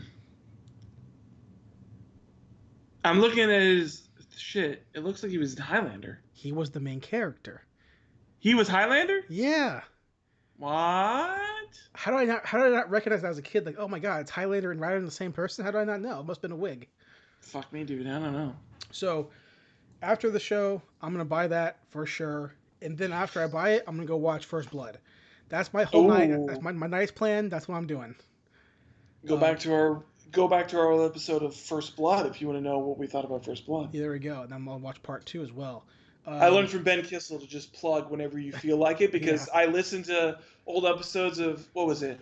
I was listening to his Rendlesham shit. The Rendlesham. Oh my god, I drank too much. I've been listening to the Rendlesham Forest episodes. Yep. And he pisses me off so much because it's just constantly he's just plugging their live show shit. Every time he does it, he's like, "Oh, speaking of Perth, if you want to take out tickets to our shows in Melbourne and Perth, Australia," I was like, "Shut the fuck up! Stop fucking plugging shit. I want to hear about the goddamn UFOs." Yeah. Speaking of, I have to finish that last episode of the what's it called? The Nganga episodes. Yeah, I gotta finish. That last episode's pretty good. I just finished part 2. I gotta finish part 3.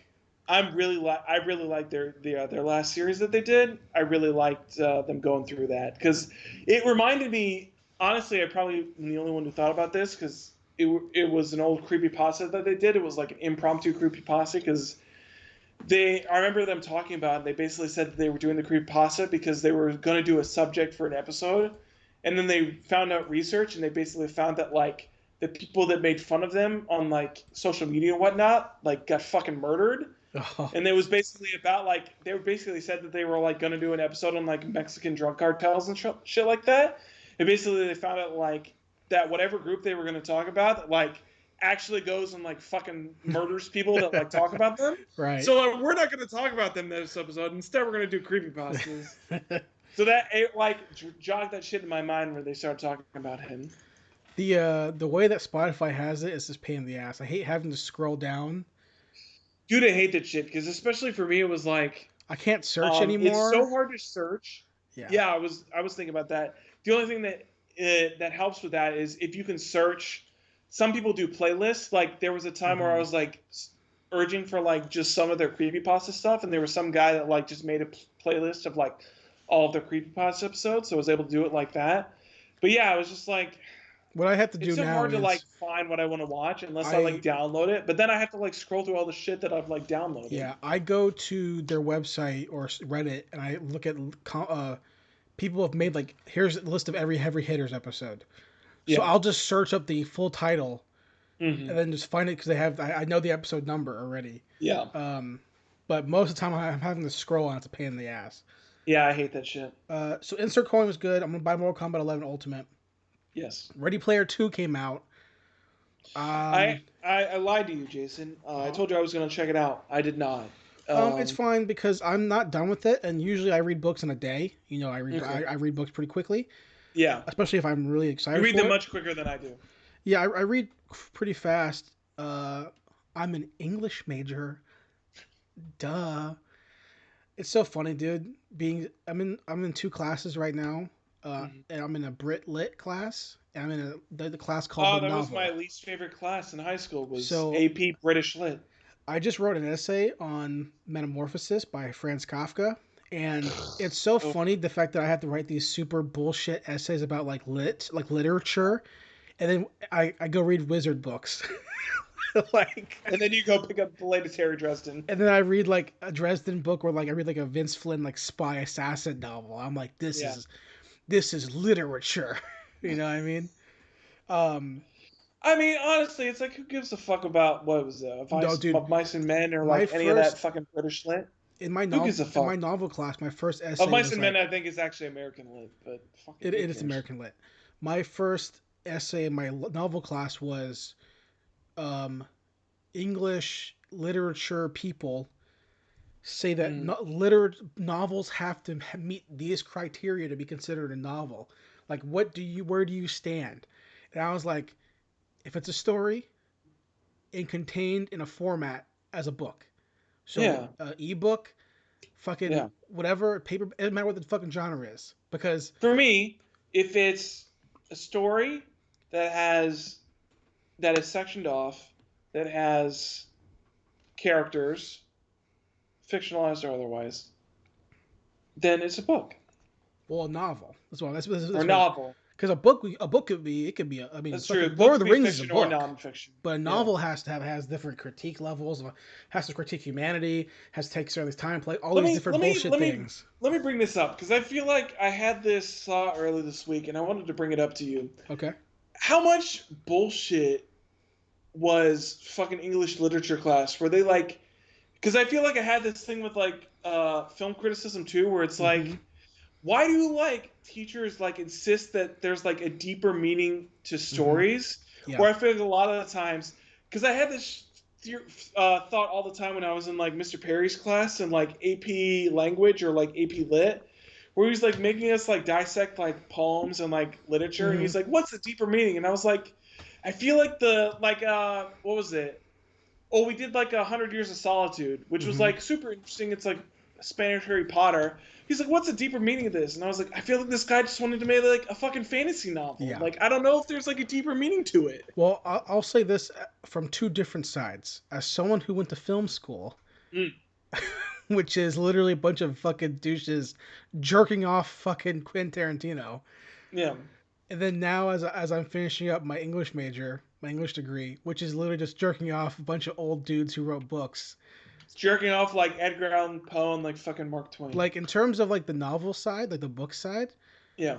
I think a lot of people in like academia, like, oh my gosh, you have to praise all these literary geniuses. It feels like you have to like. It feels like everybody thinks it's something, especially like if it's like a genius level work. It feels like people have to think that there's like something deeper than like what there actually is. It's not even that, but yes. But my point was like, they have to like circle jerk these authors off because they're literary people.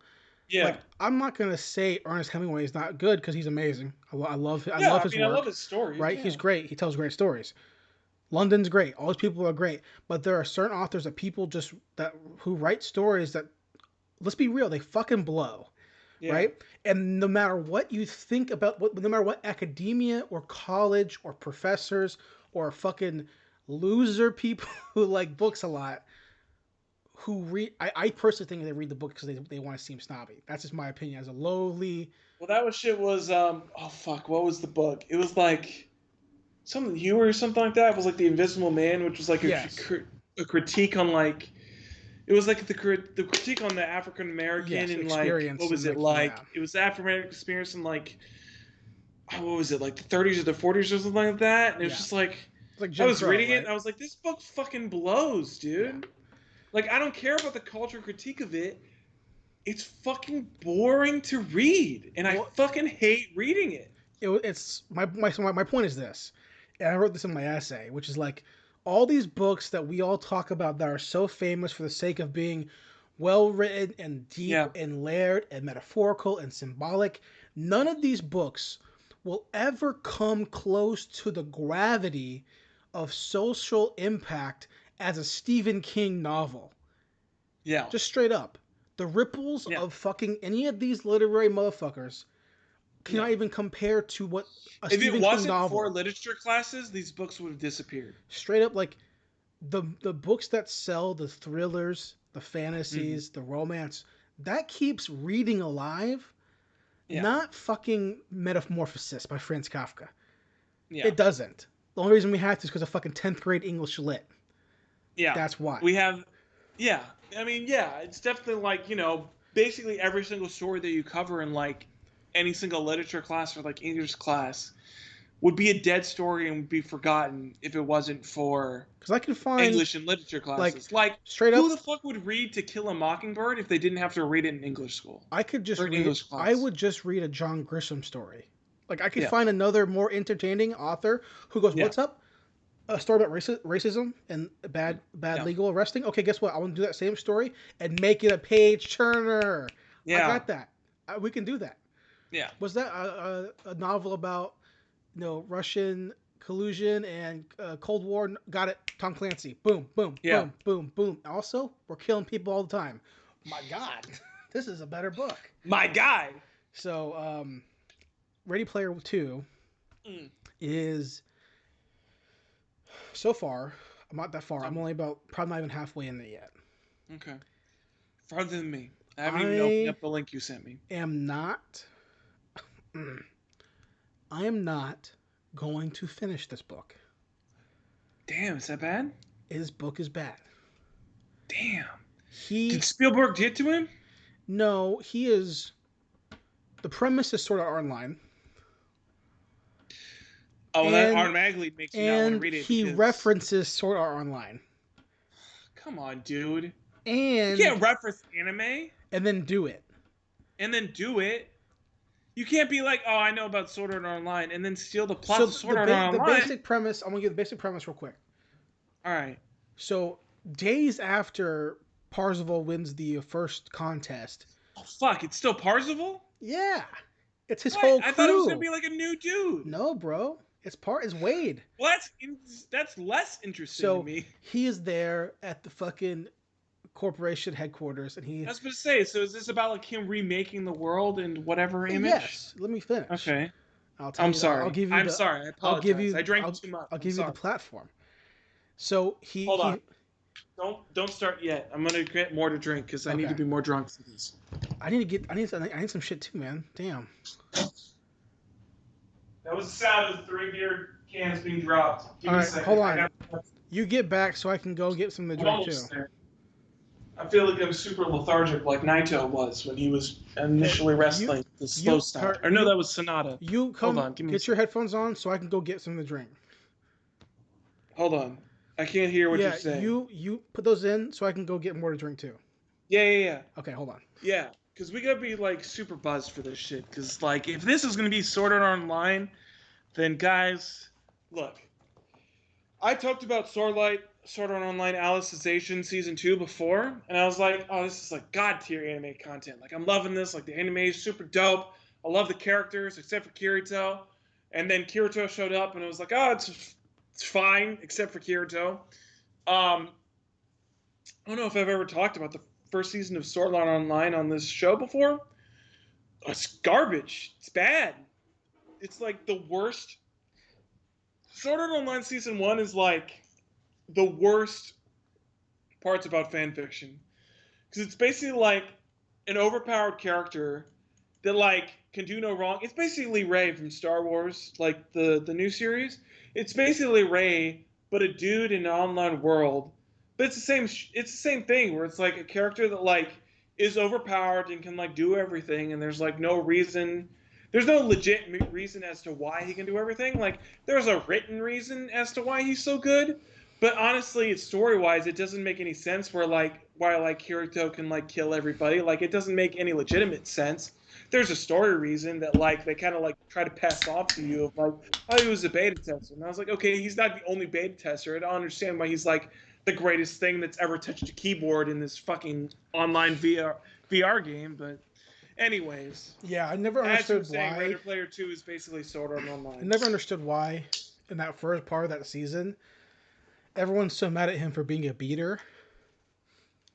And I'm like, why do they care? I guess the thinking is that like as in this, which I don't understand. Yeah, I really don't understand it because then I just thought about it. It doesn't make any sense because it's like they're thinking that is that he has like an unfair advantage, but like he doesn't. Sword Art Online. Well, I mean he does, but like Sword Art Online is not a competitive game. Yeah.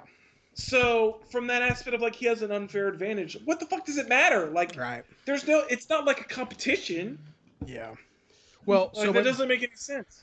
in Ready Player 2, Wade finds a new device made by the guy who made the Oasis. Made by Halliday. Made by Halliday. And Halliday. it's like 25 years old. He's never released it, and it's pretty much the Sword Art Online rig, where you put it in your brain. So Halliday also made VR. Well, you can log into the Oasis or a next level with Oasis where you can feel everything. Like you can feel it, you can touch it, you can eat it and taste it. It logs into your brain so you can experience everything that's really there. Okay. And also you can record stuff from your point of view and then go like live it. So it's just filled with porn. He mentions that, yeah. Okay. So it comes down to the crew being like, should we release this or not? And then like Wade, H, and the Asian kid are like, yeah, let's do it. But his girlfriend's like, you shouldn't do it. Artemis is like, no. So bad idea. he says, you got voted off the island. We're gonna do it. And then it cuts to like years later where they haven't been together anymore, and the world's Why, like, he broke up with Artemis? Well, she broke up with him, and the enough. world's like It's in better farther. than Asuka, at least from fucking Sword Art, where she's fucking still with Kirito. So. Well, flash forward to later where like the world's like in further disarray, and the planet's dying. Wade wasn't like the best person to take over the fucking with the Oasis. There's a new competition happening, and they've been trying to figure it out. And the world's like dying. There's still too many. There's like a competing. There's still too many people. So Wade, H, and Asian kid are building a spaceship to leave to like find other suitable planets. You fucking lost me. They build a spaceship? They're building like a nuclear powered spaceship. Yeah. Oh, it goes to another level. Yeah. So I'm not gonna finish with that.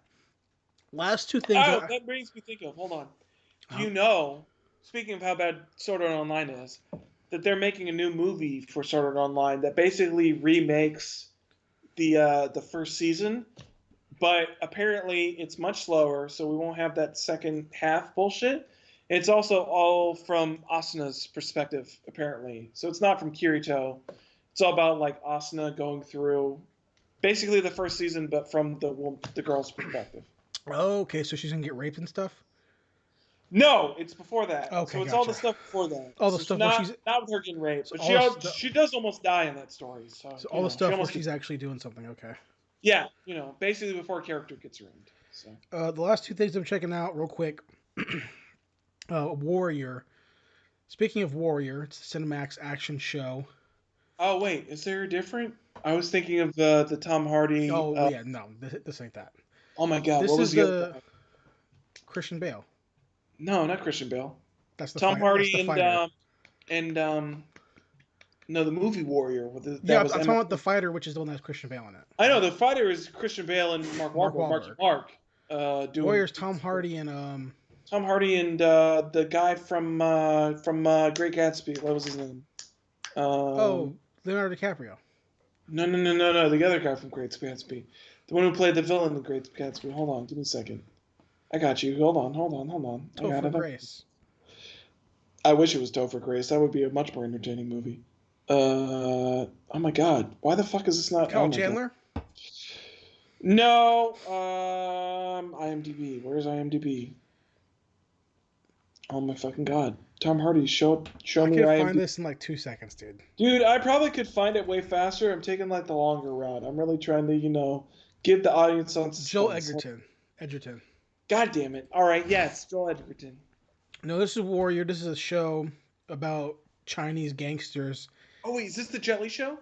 A Bruce Lee show. Or no, Bruce Lee show. Yeah, this is the Bruce Lee show on Cinemax. That was racist of me. I'm sorry. And it's pretty good. I watched the first half of the first season a while back when it came out. Season 2 is going on right now, so I wanted to catch up. Wait, this is Cinemax, right? Mm-hmm. They got some good action shows on Cinemax. They do. So I just finished season 1. It's good. It's a good action show.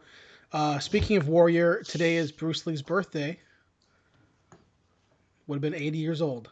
For real? Damn. Yep. What a legend. So the last thing I checked out is a show called Gangs of London, which is a British show. Also, Heard of that. also I think co-produced by Cinemax, but it's coming out on AMC for some reason. But it's a show created by the guy who made The Raid. So Wait, I did end up hearing about this. Yeah. it's even better I action. remember seeing a trailer. Yeah, like a year or so ago. It has really good action in it. It's about an undercover cop who's trying to infiltrate these British gangs. The action is really really good. Anything since his last movie on Netflix. What was it? It's really good action, but the problem is that there's just too many people. There's too many characters in it that I don't Lots care of different about. perspectives that they switch between. They really should be focusing on like 4 people, and they have like 8. It's way too many. And I get the whole point. They're trying to spread the gangs across London, hence the Gangs of London title. Right. But all I care about is the main character and then the bad guys he's trying to investigate. Because the main guy he does some action scenes and he's really good. It's a black dude. I forget his name. His name's Elliot in the show, and he's really really good. So haven't finished the season yet, but I'm about halfway, and it's pretty good so far. So I'm enjoying that. Okay. So that's I'll definitely check that out. I didn't know that was out, so I'll definitely try to check. He doesn't that out. direct every episode. He only did two of them, but he created the show. So Okay. created, directed 2 His of them. influence is there. I mean, the action scenes. There's no way that he's not there the whole time because he's the creator. So even if he's not directing it, I know he has to be doing something else because the other action scenes look like The Raid, just straight up, and which is a good thing, not a bad thing. Yeah. No. But also in that's great. Warrior, the other one of the main characters is the guy from The Raid, not the main guy. Joe The one Solomon. from There Comes the Night. Night Or The Comes Night from Comes Us. for Yeah, Us? that guy is in Warrior. I love that guy. Goddamn, dude. He's also tying it all together. That Bring guy. it all around. So, the guy who made Gangs of London, Gareth Evans, Yes. is the director of The Raid. Yes. In the first movie, had the co-main character was Joe Salem, Yes. which is the guy who stars in The Night Comes for Us, Yes. who's also in Warrior as a main character. And tying it into Mortal Kombat, he's going to play Sub-Zero. I do remember that. Yeah, I do remember seeing that he was going to play. I don't remember who was going to play Scorpion, but I did see that he was going to play Scorpion's Sub-Zero. going to be played by the guy who plays the other Asian guy. The other Asian guy. I was going to say the other Asian guy in The Last Samurai, but there's a fuck ton. The second in command samurai of Last Samurai. Do you remember who I'm talking about? Not Ken Watanabe, the other guy. You lost me. So if you remember Last Samurai, there's Hold Ken on. Watanabe, and then there's his right hand man with like long hair. We're talking about Tom Cruise, Last Samurai. Yes. Okay. The right hand man is going to play Scorpion. Give me a second. I'll find the right hand man real quick. Let's see. We've got Tom Cruise, Ken Watanabe. Uh-huh.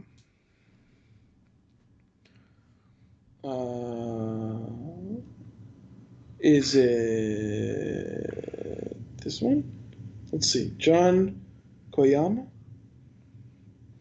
He's like 60 years old, has like long hair. Hold on. Mortal Kombat Let's search Mortal Kombat 2021. 2021. Scorpion. Oh wait, hold on. This dude from Westworld. I recognize that face. Is he in Westworld? Cool. He was in Westworld. He was in the second season. He played like the one of the Samurai. main samurai characters. Yeah. Yeah, figured. Okay. Obviously. But yeah, so that's but yeah. What I did this week. I had no idea it was all connected, but guess what? Everything is. Everything's all connected in the end. So I want to talk about before we hit our main topic of the show, which is Tell me. the final week of Kaiju Month, episode Final 4. week. I don't even know what we're gonna do for the next month, but this final week is it a bang or is it a whimper? I don't know. I don't know either, but I want to talk about a couple things real quick in the world of news. Tell me. We've been ignoring the news the last month or so. I'm gonna be honest. I didn't pay too much attention to this week, which is weird because I'm at home. I've been working at home, so I should have been paying attention to nothing but the news, but I didn't. So you hit me with these things that you've got on your mind. Sure. The first big thing and the primary thing I wanted to talk about real quick is that Godzilla vs. King Kong Yes. is being projected to go to streaming. And I honestly feel like this might be a good thing for King Kong. Well, Netflix put a bid in for $200 million. Okay. And it didn't work. So people are expecting it to go to HBO Max. I'm fine with that because I still have HBO Max, so I'm fine with that. Yeah. So May 21, 2021 is the release date. We might be getting Godzilla vs. King Kong on HBO Max, potentially. Honestly, I feel like this might be better for Godzilla vs. King Kong than it being in theaters because from what I remember, I liked King of the Monsters, but I don't think that did too well at the box office. I feel like this might actually be better for it, where it's, the people who really want to watch this kaiju movie are going to be the ones who are going to rent it or buy it. So you basically get the DVD money without having to wait for it. Because I feel like I mean I don't know. I don't know too much about distribution rights and pay cuts between streaming services and studios and whatnot. But I feel like you have to be making more money than what you're giving them in the movie theater. Maybe you're making more money when you put it in the movie theater, but I don't know. I feel like this might be a better thing for something that's I feel like it's a more of a niche title. It's weird to say about a movie that they're projecting as a blockbuster, but I feel like kaiju movies are more of a niche title than your typical blockbuster. Yeah. Especially with the returns on Godzilla vs. King or Godzilla King of the Monsters, which I liked. But I know it didn't do as well, especially not as well as 2016 Godzilla, which I've rewatched that movie multiple times and it's fine, but I definitely like King of the Monsters more. King of the Monsters definitely feels more like a kaiju movie. I feel like this might be a good thing. I'm happy with this. I'm fine with this. Yeah, I have no problem with this, especially with movie theaters not really being a thing. That's the other thing, because I think if Tim made us learn anything, it's no matter how big the name is, if people don't want to go to movie theaters, they're not going to go. Yeah, so, I mean, they said fuck Christopher Nolan. I mean, yeah. So if they're going to say fuck Christopher Nolan, they're definitely going to say fuck you to Godzilla vs. King Kong. Yeah, definitely. So. And the last thing I want to mention real quick about news is that today's Black Friday. We're recording the podcast on Black Friday. I didn't even go. Besides the fact that I had to work, so I did not get the opportunity to go. I saw that basically all the Xbox or all the GameStop sold out of their consoles within minutes of opening, which I expected. Well, so this brings me to another point, and it's a worry that I've had, because I know both of us have talked about Cyberpunk coming out in the next couple of weeks, and we both talked about how we want to play it on the next gen. I'm not going to. There's two things that I'm concerned about. One is I don't think I'm going to be able to get a next-gen console by the time Cyberpunk comes out. It's not happening. And also, I've learned that it's not even going to be optimized for the next-gen consoles when it comes out. So I feel like I'm just going to buy it on PS4 because I know it's a free upgrade for whatever system anyways. So I feel like I'm just going to buy it on PS4, and then whenever I can get my hands on a PS5, I'll just play it again on PS5. That's exactly what I'm doing. Yeah. Everything that I'm reading is Microsoft and Sony saying, "Hey, you want the new console? You Expected date is April." Yeah. Okay. Well, So I'm just gonna buy it when it comes out and play it on my old console then. yeah, because I'm just not waiting any longer at this point. So I'm just gonna buy it on PS4 and I'll just play it on PS4. Or So if I wait, I'm just not gonna play it ever. because also That's just what it I is. watched that they recently released the PS5 gameplay footage, and they like cut between that and the PS4 footage, Yeah, I saw that. and it didn't look that much different. So But I'm also, just, it's also a PS4 Pro, which I don't have personally. I don't either, but I've also seen comparisons between PS4 and PlayStation. And maybe it's just because I'm watching it on YouTube, but it also doesn't look that much different. Yeah. So I don't really give a fuck that Yeah. much. So At this point, if I don't, I'm really just willing to just buy it when it comes out. like I said, if I don't play it when it comes out, I'm never gonna play it, just straight up. So I'm just gonna buy it and just fucking go for it. Yeah. That's all I wanted to say for news stuff. So it is the last week of Last Kaiju week. month. We don't know what's gonna happen next month yet. Maybe Not action sure. movie month. Maybe Ooh, that would be slide nice. month. Maybe action movies of the 80s or action movies in the 90s. We're trying to do more topic months so we have more things to do. It cuts down on the podcast length except for this week. And then also it like gives us a focal topic to talk about. I think it's more fun. Yes. Not that news I is also not think fun. it gives us a better guideline as to like specifically when we're like trying to plan stuff out. I think it gives us a better guideline of like what we're trying to plan out as far as like episode to episode, and instead of before it was just like, well, what do you want to watch? Well, it's like I want to do like blah blah blah this week, and then I want to do like a Yeah. completely different thing like next week. Right. I think this gives us like more like unified cohesion, at least like month to month, for us to be able to like figure out specifically like what we're gonna shoot for. So Yeah, I agree. But before we get to that, we're gonna hit our last movie, which yes, is 2005's Peter Jackson's Peter Jackson. King Kong. Which I like. I forgot. I remembered and I forget like multiple times during this movie that like Peter Jackson did this, Yeah. because I feel like number one off the bat, this movie looks like very Lord of the Rings. Like Yes. cinematography wise, it definitely looks like a Peter Jackson movie. Like he has a very specific cinematography of like the way he like shoots stuff and the way he frames stuff and the way that like the lighting and everything looks. This definitely looks like a Peter Jackson movie. I'm sorry. No, you're good. I want to say that's your first thing that you want Yes. to say. My first thing that I wanted to say is I've seen the movie. I saw it in theaters when it came out. I did not. All those but I've 15 seen it years multiple ago. times. I've only seen it once, which was 15 Okay. years ago.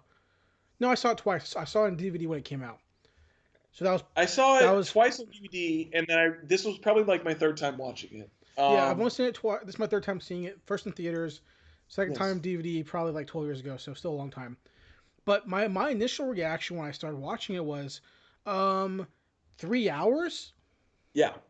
Excuse me. Well, it was like my thing was like it wasn't 3 hours. My first thought was breaking it down, and this was kind of one of the things that I want to get into, because I was initially breaking down, and I was like, okay, 3 hour movie. So like if I was writing this movie, it would be like hour, clean cut, where it's like Mhm. hour regular shit, hour you're on the island, hour you're like you got King Kong in New York and shit like that. I don't remember, or at least it just didn't seem like it to me that like the majority of this movie takes place on Skull Island. And it really didn't feel like that when I was watching it as a kid, because I looked specifically when I was like trying to segment it out, and it was like you get to Skull Island like 15 minutes into the movie, and you're on Skull Island until like 2:30. Like that's like the cutoff. Is like 2:30 is like, all right, we captured King Kong, we're bringing him back to New York. 2:32 is like you've got the shot of like King Kong up on the stage. Like that's where you're at. And I really wasn't expecting that. I thought it was going to be, the way I remember this movie, I remember it being much more in New York than it actually was. It was much more heavily focused on like Skull Island and like them like interacting with King Kong and like his natural habitat. I just don't remember that much. I didn't know it was going to take me an hour to get to the fucking boat or whatever. Yeah. Like the opening it took so long. And It takes like 25 minutes or 30 minutes for you to like get on the boat. I It had takes a to long like time. really force myself to get to Skull Island because I was so Yeah. bored. And it's not that not that Jack Black was not interesting, because he was. I Not think that, he's like one of the better parts of the movie. not that Adrian Brody was bad, not that the girl was bad, but Eh, the one thing I noticed, they're like, I don't know. the one Adrian here's the one Brody in this no, movie is like kind of milk toast, and the here's the girl one is thing like, that I eh. noticed. Here's the one thing that I kept thinking when I was watching this movie was that okay, Tenacious D. no, Oh. was that okay? Is Peter Jackson shooting this movie, and the actors are just playing period style, right? Or is Peter Jackson shooting the movie as though he was shooting a movie in 1950? Because a lot of the angles and the way that they're actually acting in the movie and kind of the scenes, I'm like, it seemed like he was not only having the cast act as though they were acting in a 1950s movie, but the way he was like shooting it as though he was actually shooting King Kong when it came out. Um. Hmm. Especially on the boat, like all the interactions with everyone. Like this is like, Yeah, I think the boat's the best example of that. I think the thing that um detracts from that a little bit is all the stuff on Skull Island in particular, especially when like they first land. But that's the shit that I like hate the most about the movie, because especially when you get to like call or you got Skull Island and you've got the lead up of like Black running away from his investors, like trying to get on the boat, yeah. and there's just too much shaky cam, Mm-hmm. and I fucking hated it. It made me dizzy the whole time. I hated all of it. I hated all of the shaky cam of like, I get it, like Jack Black is like fast walking away from these investors, and I get you're like trying to make it more exciting. Hand cam shaky stuff is not compelling to me. Like for me, that's like a cheap way to try to make your movie exciting. And also, I didn't like any of the camera angles of like him on Skull Island, and he's got the initial interactions with like the weird native people that are like emaciated Jamaicans or whatever, like on this Mm-hmm. fucking island. Or yeah, they're basically Jamaicans because they're like fucking voodoo priests or some shit like that. Which is probably Singapore, right? racist, but whatever. I mean, they're the same area. That's probably racist for me to say, but whatever. Um, but um, but he's got that shit where he's got like the shake cam, and he like does a lot of like the close in like snap zooms of like the native people, especially when they're like killing off like random film crew. You got the one guy that gets his like neck broken by like some weird like bone saw, and then you've got the one guy that like gets like devoured by dinosaurs. Also, a lot more dinosaurs in this movie than I was Yeah, expecting. yeah. I remember dinosaurs being in the movie, but I also remembered when I was a kid, I was like, there wasn't enough dinosaurs in this movie. And then watching it now, I was like, fuck, there's a lot of dinosaurs in this You know movie. what? So before we get to that, and like the effects and the monsters and the kaiju, Yeah. he this movie sucks. So It's not. It's really boring. it's a 3 hour bloat fest. You could have had these people on the boat. Yeah. This movie. This movie could have been cut down by at This least an hour. movie. There's a reason why Skull Island. I will rewatch Skull Island. It's like, Yeah. what's up? Boom, boom, boom, boom, boom. Skull Island. Yeah. We're gonna give you 70s rock music. We're gonna give Yeah. you John Goodman. We're gonna give you Monarch, Boat, Skull Island. Yeah. This movie's like, hey, actor, John C. Riley being a fucking stranded person on the Yes. middle of Skull Island. samurai sword, all this shit. Japanese Yes. fighter pilot, his best friend. We're gonna give you Yeah. all that quickly and fast paced and better. Mhm. Whereas this movie is we're gonna give you 15 minutes of actors doing acty shit. We're gonna give you another 10, 12 minutes of Colin Hanks being babyface Colin Hanks, Yeah. being like, oh no, we gotta do this. We're gonna give you a boat ride, and we're gonna give you a really stupidly edited scene where they're writing the script, and Jack Black's like, Oh yeah. we're going to skull, slow motion, black and white shot of fucking Adrian Brody pressing the letter S, Yeah. and K, and then ULL Island. What the fuck was that? What the fucking point was that? Well, I had that shit. Yeah, there was. This movie had a lot of points where it was like over dramatized for no reason, and where it was like, well, they had the initial scene where it was like they had Jack Black had Adrian Brody on the boat, and Adrian Brody gives him 15 pages of script. Yes. because Jack Black is like, fuck it, we're shooting the movie now. Yeah. And also, the way Jack Black has been talking about this movie is that this movie has been in the talks for a long time. And Adrian Brody is such a bad writer that apparently he's only written 15 pages of script. And Jack Black, understandably, it was like, I'm trying to make like a feature-length movie. Like, what the fuck are you telling me you only have 15 pages? He's like, that's all I got to you. It was on short notice. I was like, no, fuck you, dude. I've been talking about this movie for a long time. What the fuck you mean you only have 15 pages? Well, I honestly, regardless of whether or not this is short notice, Jack Black was basically saying that this movie was going to shoot in like the next 2 weeks. You're telling me you're going to make like another 100 pages in to 2 be weeks? fair, Adrian Brody's character, Drac Driscoll, has plays to go do. Fuck his plays. Jack Black is right. If he cared about the cinema, he would have jumped fucking off the boat. He would have jumped off that fucking That's boat. He didn't fucking care. That was literally the best line in the movie. It was the best. It was the best. We were like, Jack Black is like the saving grace of this movie. So, long ass intro, boring ass boat ride. Also, I mean, I know you kind of like said she's okay earlier, but like She's fine. she's forgettable. I really don't care about I her. didn't know who she. I thought it was Scarlett Johansson for like 2 seconds. I thought it was beginning of the movie. the person. I thought it was like Nicole Kidman for half a Yes, second. I could see that too. I was like, oh, it's like Nicole Kidman. I was like, oh, it's not Nicole Who Kidman. is it? Who actually is it? It's some random person that I've never seen in another movie because I don't recognize her face. Like, give me a second. Hold on. I'm faster than you. Hold on. I got it. I already had Naomi Watts. I already had it pulled up. Oh, Naomi Watts. Yeah, I don't like her. Fuck me, dude. I don't know.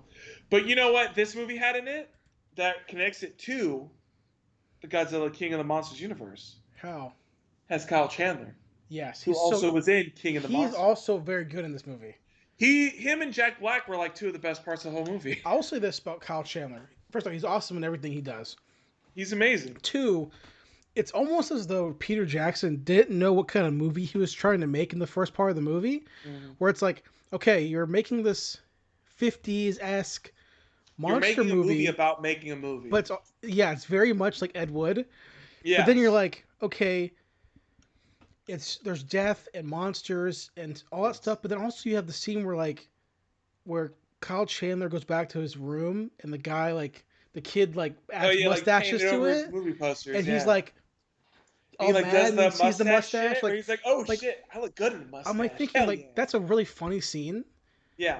but I'm also thinking tonally it fits in zero with the rest of the movie. I think up to that point it kind of fit in a little bit because that was No, still up like to that the point, initial up boat to ride. that point, yes, but then afterwards you're like, what the fuck Yeah, happened? after that it makes no sense. Like, what There was, movie? they had that thing. There really wasn't anything funny after that. For the No, because once they it get to wasn't. Skull Island, it gets super serious. People are yeah. dying and shit. You're like, Yeah, what movie? Now I know Peter Jackson he makes dark comedies. Before he did Yeah. Lord of the Rings, he made a bunch of horror films that were dark comedies. So I get it, but it's almost like you didn't. What are we doing? What was the? Yeah. What was the? Not that the scene was not good. It's a funny scene, and Yeah. Kyle Chandler is awesome in that scene. yeah.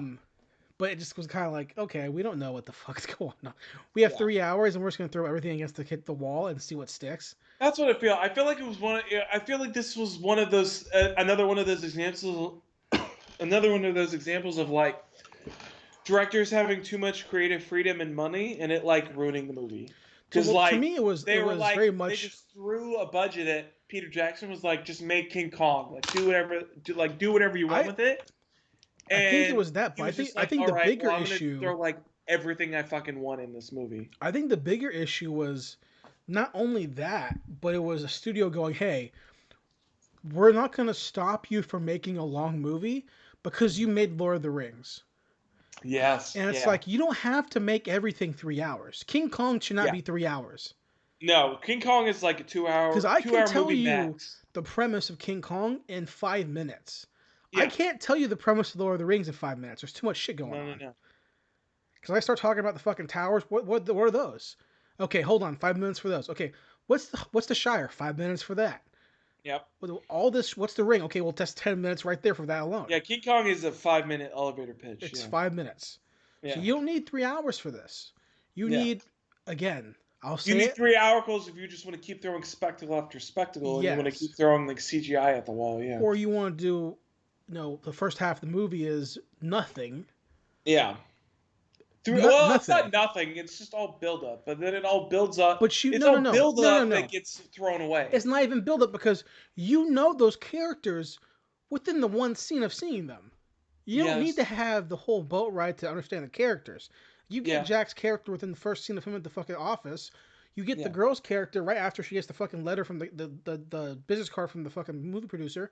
And you get Adrian Brody's character after the check scene. You don't need any of the boat shit except for the sake of them making a movie. Yeah. That's the only reason why you need. You can have a fucking quick cut of them like editing the fucking movie. I would assume that. I mean, the only thing that I liked about the boat scene is it gives you a little bit more of like the actual like characters on the ship, which is I really only like for like the black guy. I think he's a great character, but then he gets fucking killed, and it's sad because like he's my favorite character on the whole ship, and now he's gone. So it's good to build up his character, but also like I don't know anybody else in it. Like I didn't care about his like underling kid that like was a stowaway or some shit. Like that character was like fucking useless. And also after Skull Island, he doesn't get brought up again. Like it's not like he comes back and like gets revenge against King Kong, which is like what the typical setup for that would be was that he would come back and like kill King Kong, but that doesn't happen. He just disappears. Speaking of the black guy, the scene where he tells the story of that kid, to me was like that's what made me think Peter Jackson's trying to film a 50s movie. Because the black guy's like looking in the distance in the middle of the fucking undercargo area. Well, they have that weird like subtext where it's like the kid's reading Heart of Darkness and he's like metatextually explaining like how the Heart of Darkness like compares to King Kong somehow, where he's like they're like comparing the characters' journeys and he's like they had that bit where it was like they first like crash land on the island and the kid's like, it's not an adventure story, is it? And he's like, no, it's not. It's fucking dark. Well, it's the scene where he's talking to Adrian Brody and by his office when the guy steals his pen. And the black guy's like, I came down here one day, I found him, broken arm. And he won't talk to me since that day about where he's from. Like a 3-minute like fucking diatribe. And I'm like, he continues to talk for like the rest of the movie. And I'm like, what year are we in where you think this is how you make a movie? Like, what's the fucking like? That's not how scenes work. Unless you are making a movie in the fucking 50s where people did that. Yeah, they shot scenes like that. You know what I mean? Where people will just be randomly sitting there and be like, I just want to live on the prairie. And you're like, okay, I guess we're in for this. All right, go ahead, keep talking. You know what I mean? So like, it's 2005 King Kong. Peter Jackson is not a good movie. Which is a shame because it's a Peter Jackson movie, and I really want to like it because I like a lot of his other stuff. You like 3 movies. I like 3 movies. I like 4 movies. I'm only right there. That's it. I want to watch it, but I haven't seen it yet. What was it? Something Dead. Right? Something Dead? That's a zombie movie, right? What the fuck is it? I don't know. Like I've seen The Frighteners and Lord of the Rings. Hold on. I haven't even seen The Frighteners. Frighteners is great. It's Marty. No, it's hold on. Brain Dead. That's what it is. Okay, yeah. It's what the guy like uses the lawnmower to like kill a zombie. No, Frighteners is his ghost comedy. No, Brain Dead is where he like uses a lawnmower to like kill a zombie. Oh, okay. No, Frighteners is good. Frighteners is about Marty McFly as a guy who can talk to ghosts. Wait, Michael J. Fox is in that movie? Yeah.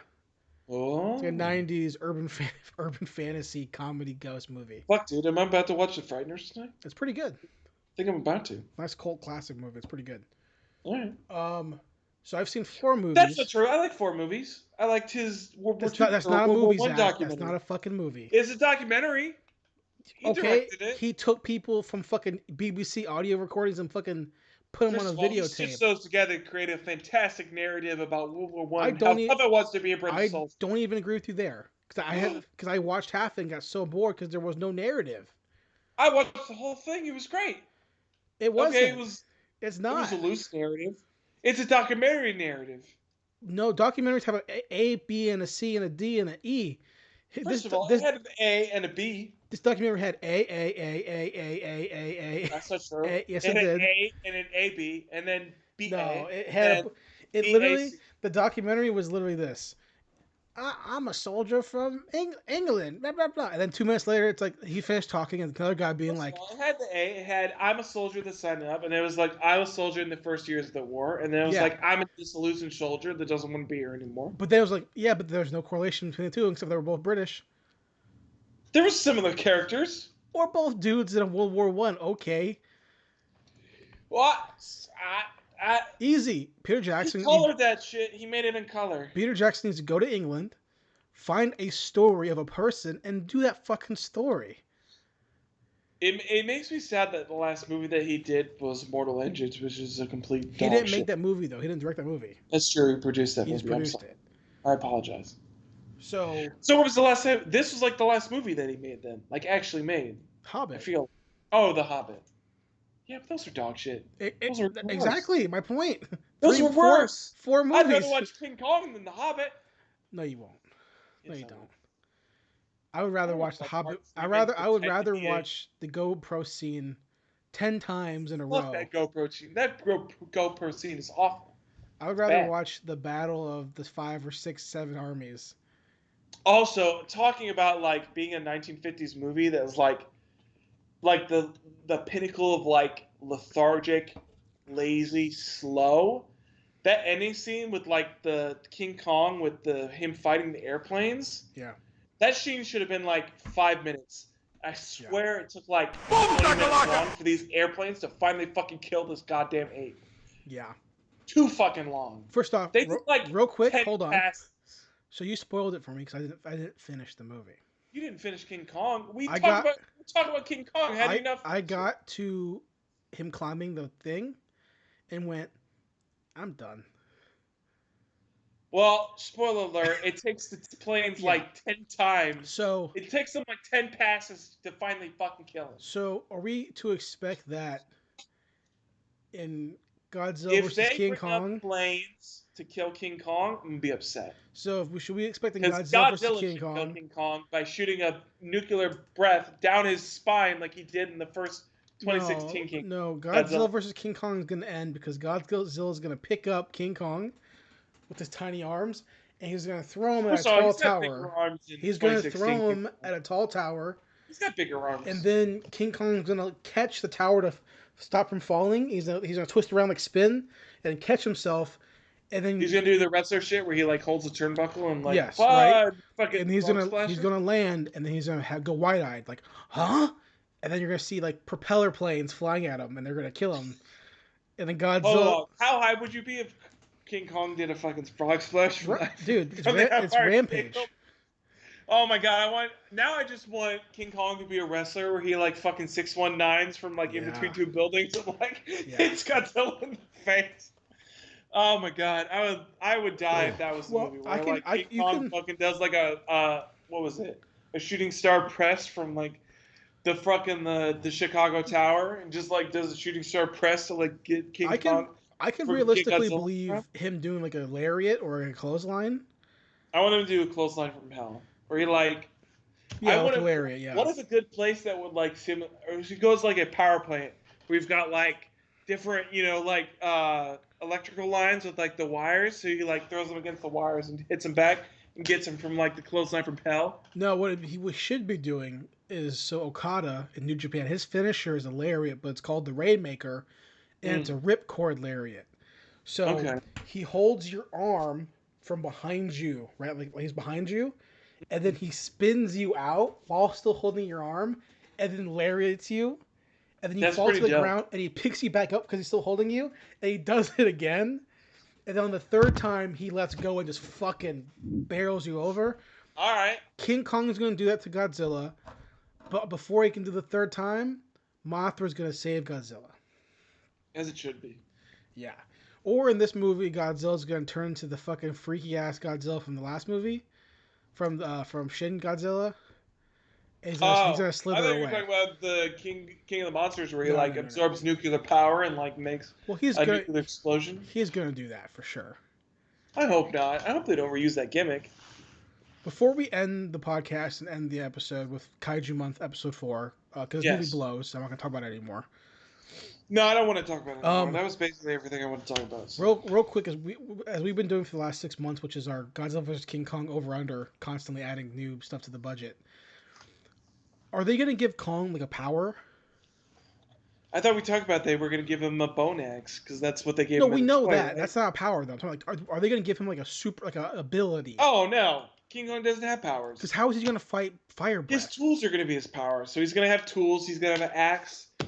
He's Yeah. gonna have come up with a steel chair from the under the ring. He's going to bonk Godzilla on the head. He's going to come up with what he's going to do. He's going to get the sledgehammer.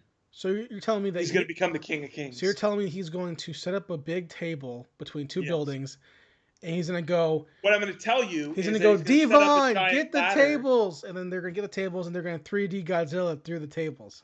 I'm going to tell you that what he's going to do is he's going to set up a ladder. And he's going to try to climb it, and then he's going to get knocked off. And Godzilla's going to try to climb the ladder, and then King Kong is going to even climb an even higher ladder, and he's going to spear Godzilla when he tries to reach for the belt from the top of the ladder. He's going to spear him off, hit him on the top rope, gets a 3 count, So and then who's his gonna win? tag But team hold partner- on, it's a his ladder. tag- It's a ladder match, so there's no counting. So who's gonna climb when they're down?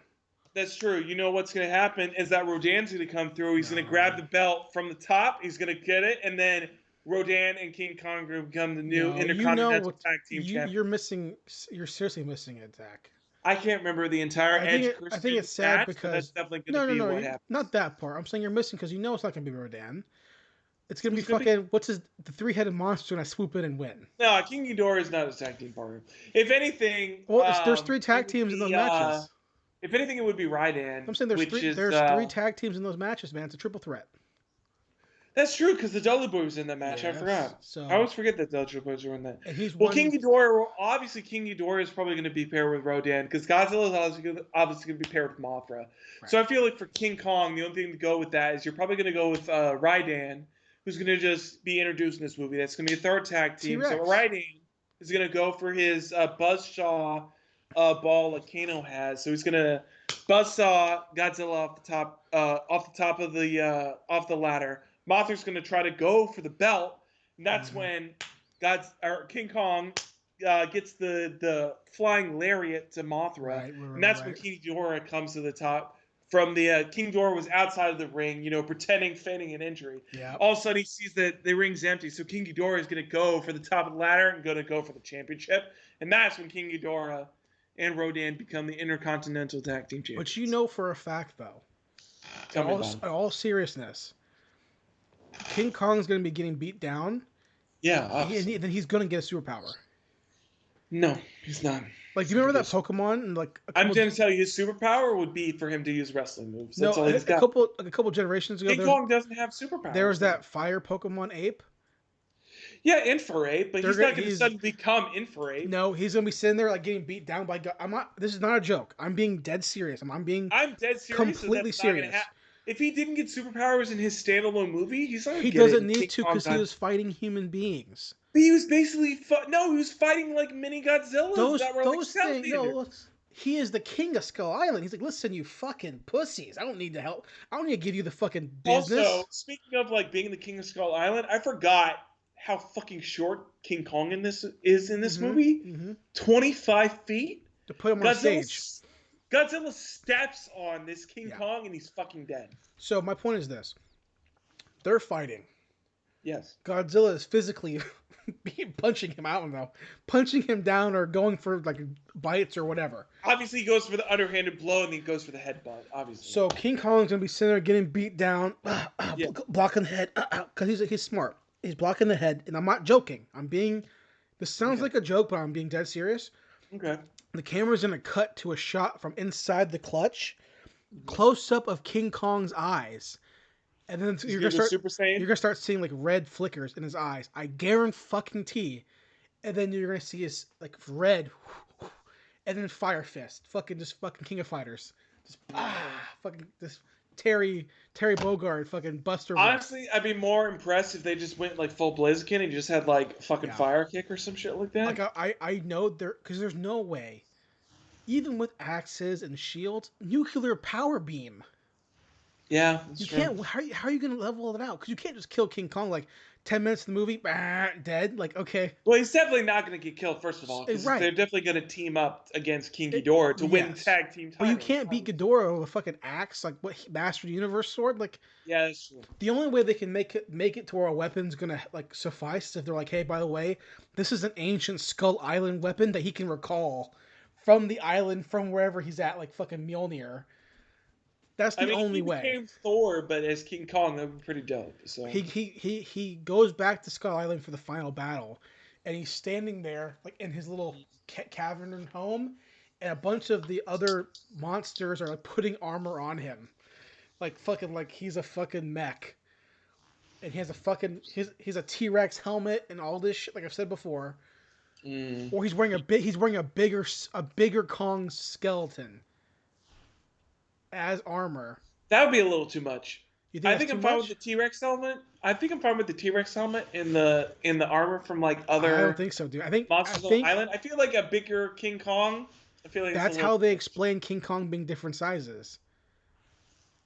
Yeah, but really the only different sizes is like he's bigger than the other King Kong. They haven't really said that there's any that's like also bigger because than him. all the other monsters hibernate except for King Kong. He's an ape. They don't hibernate.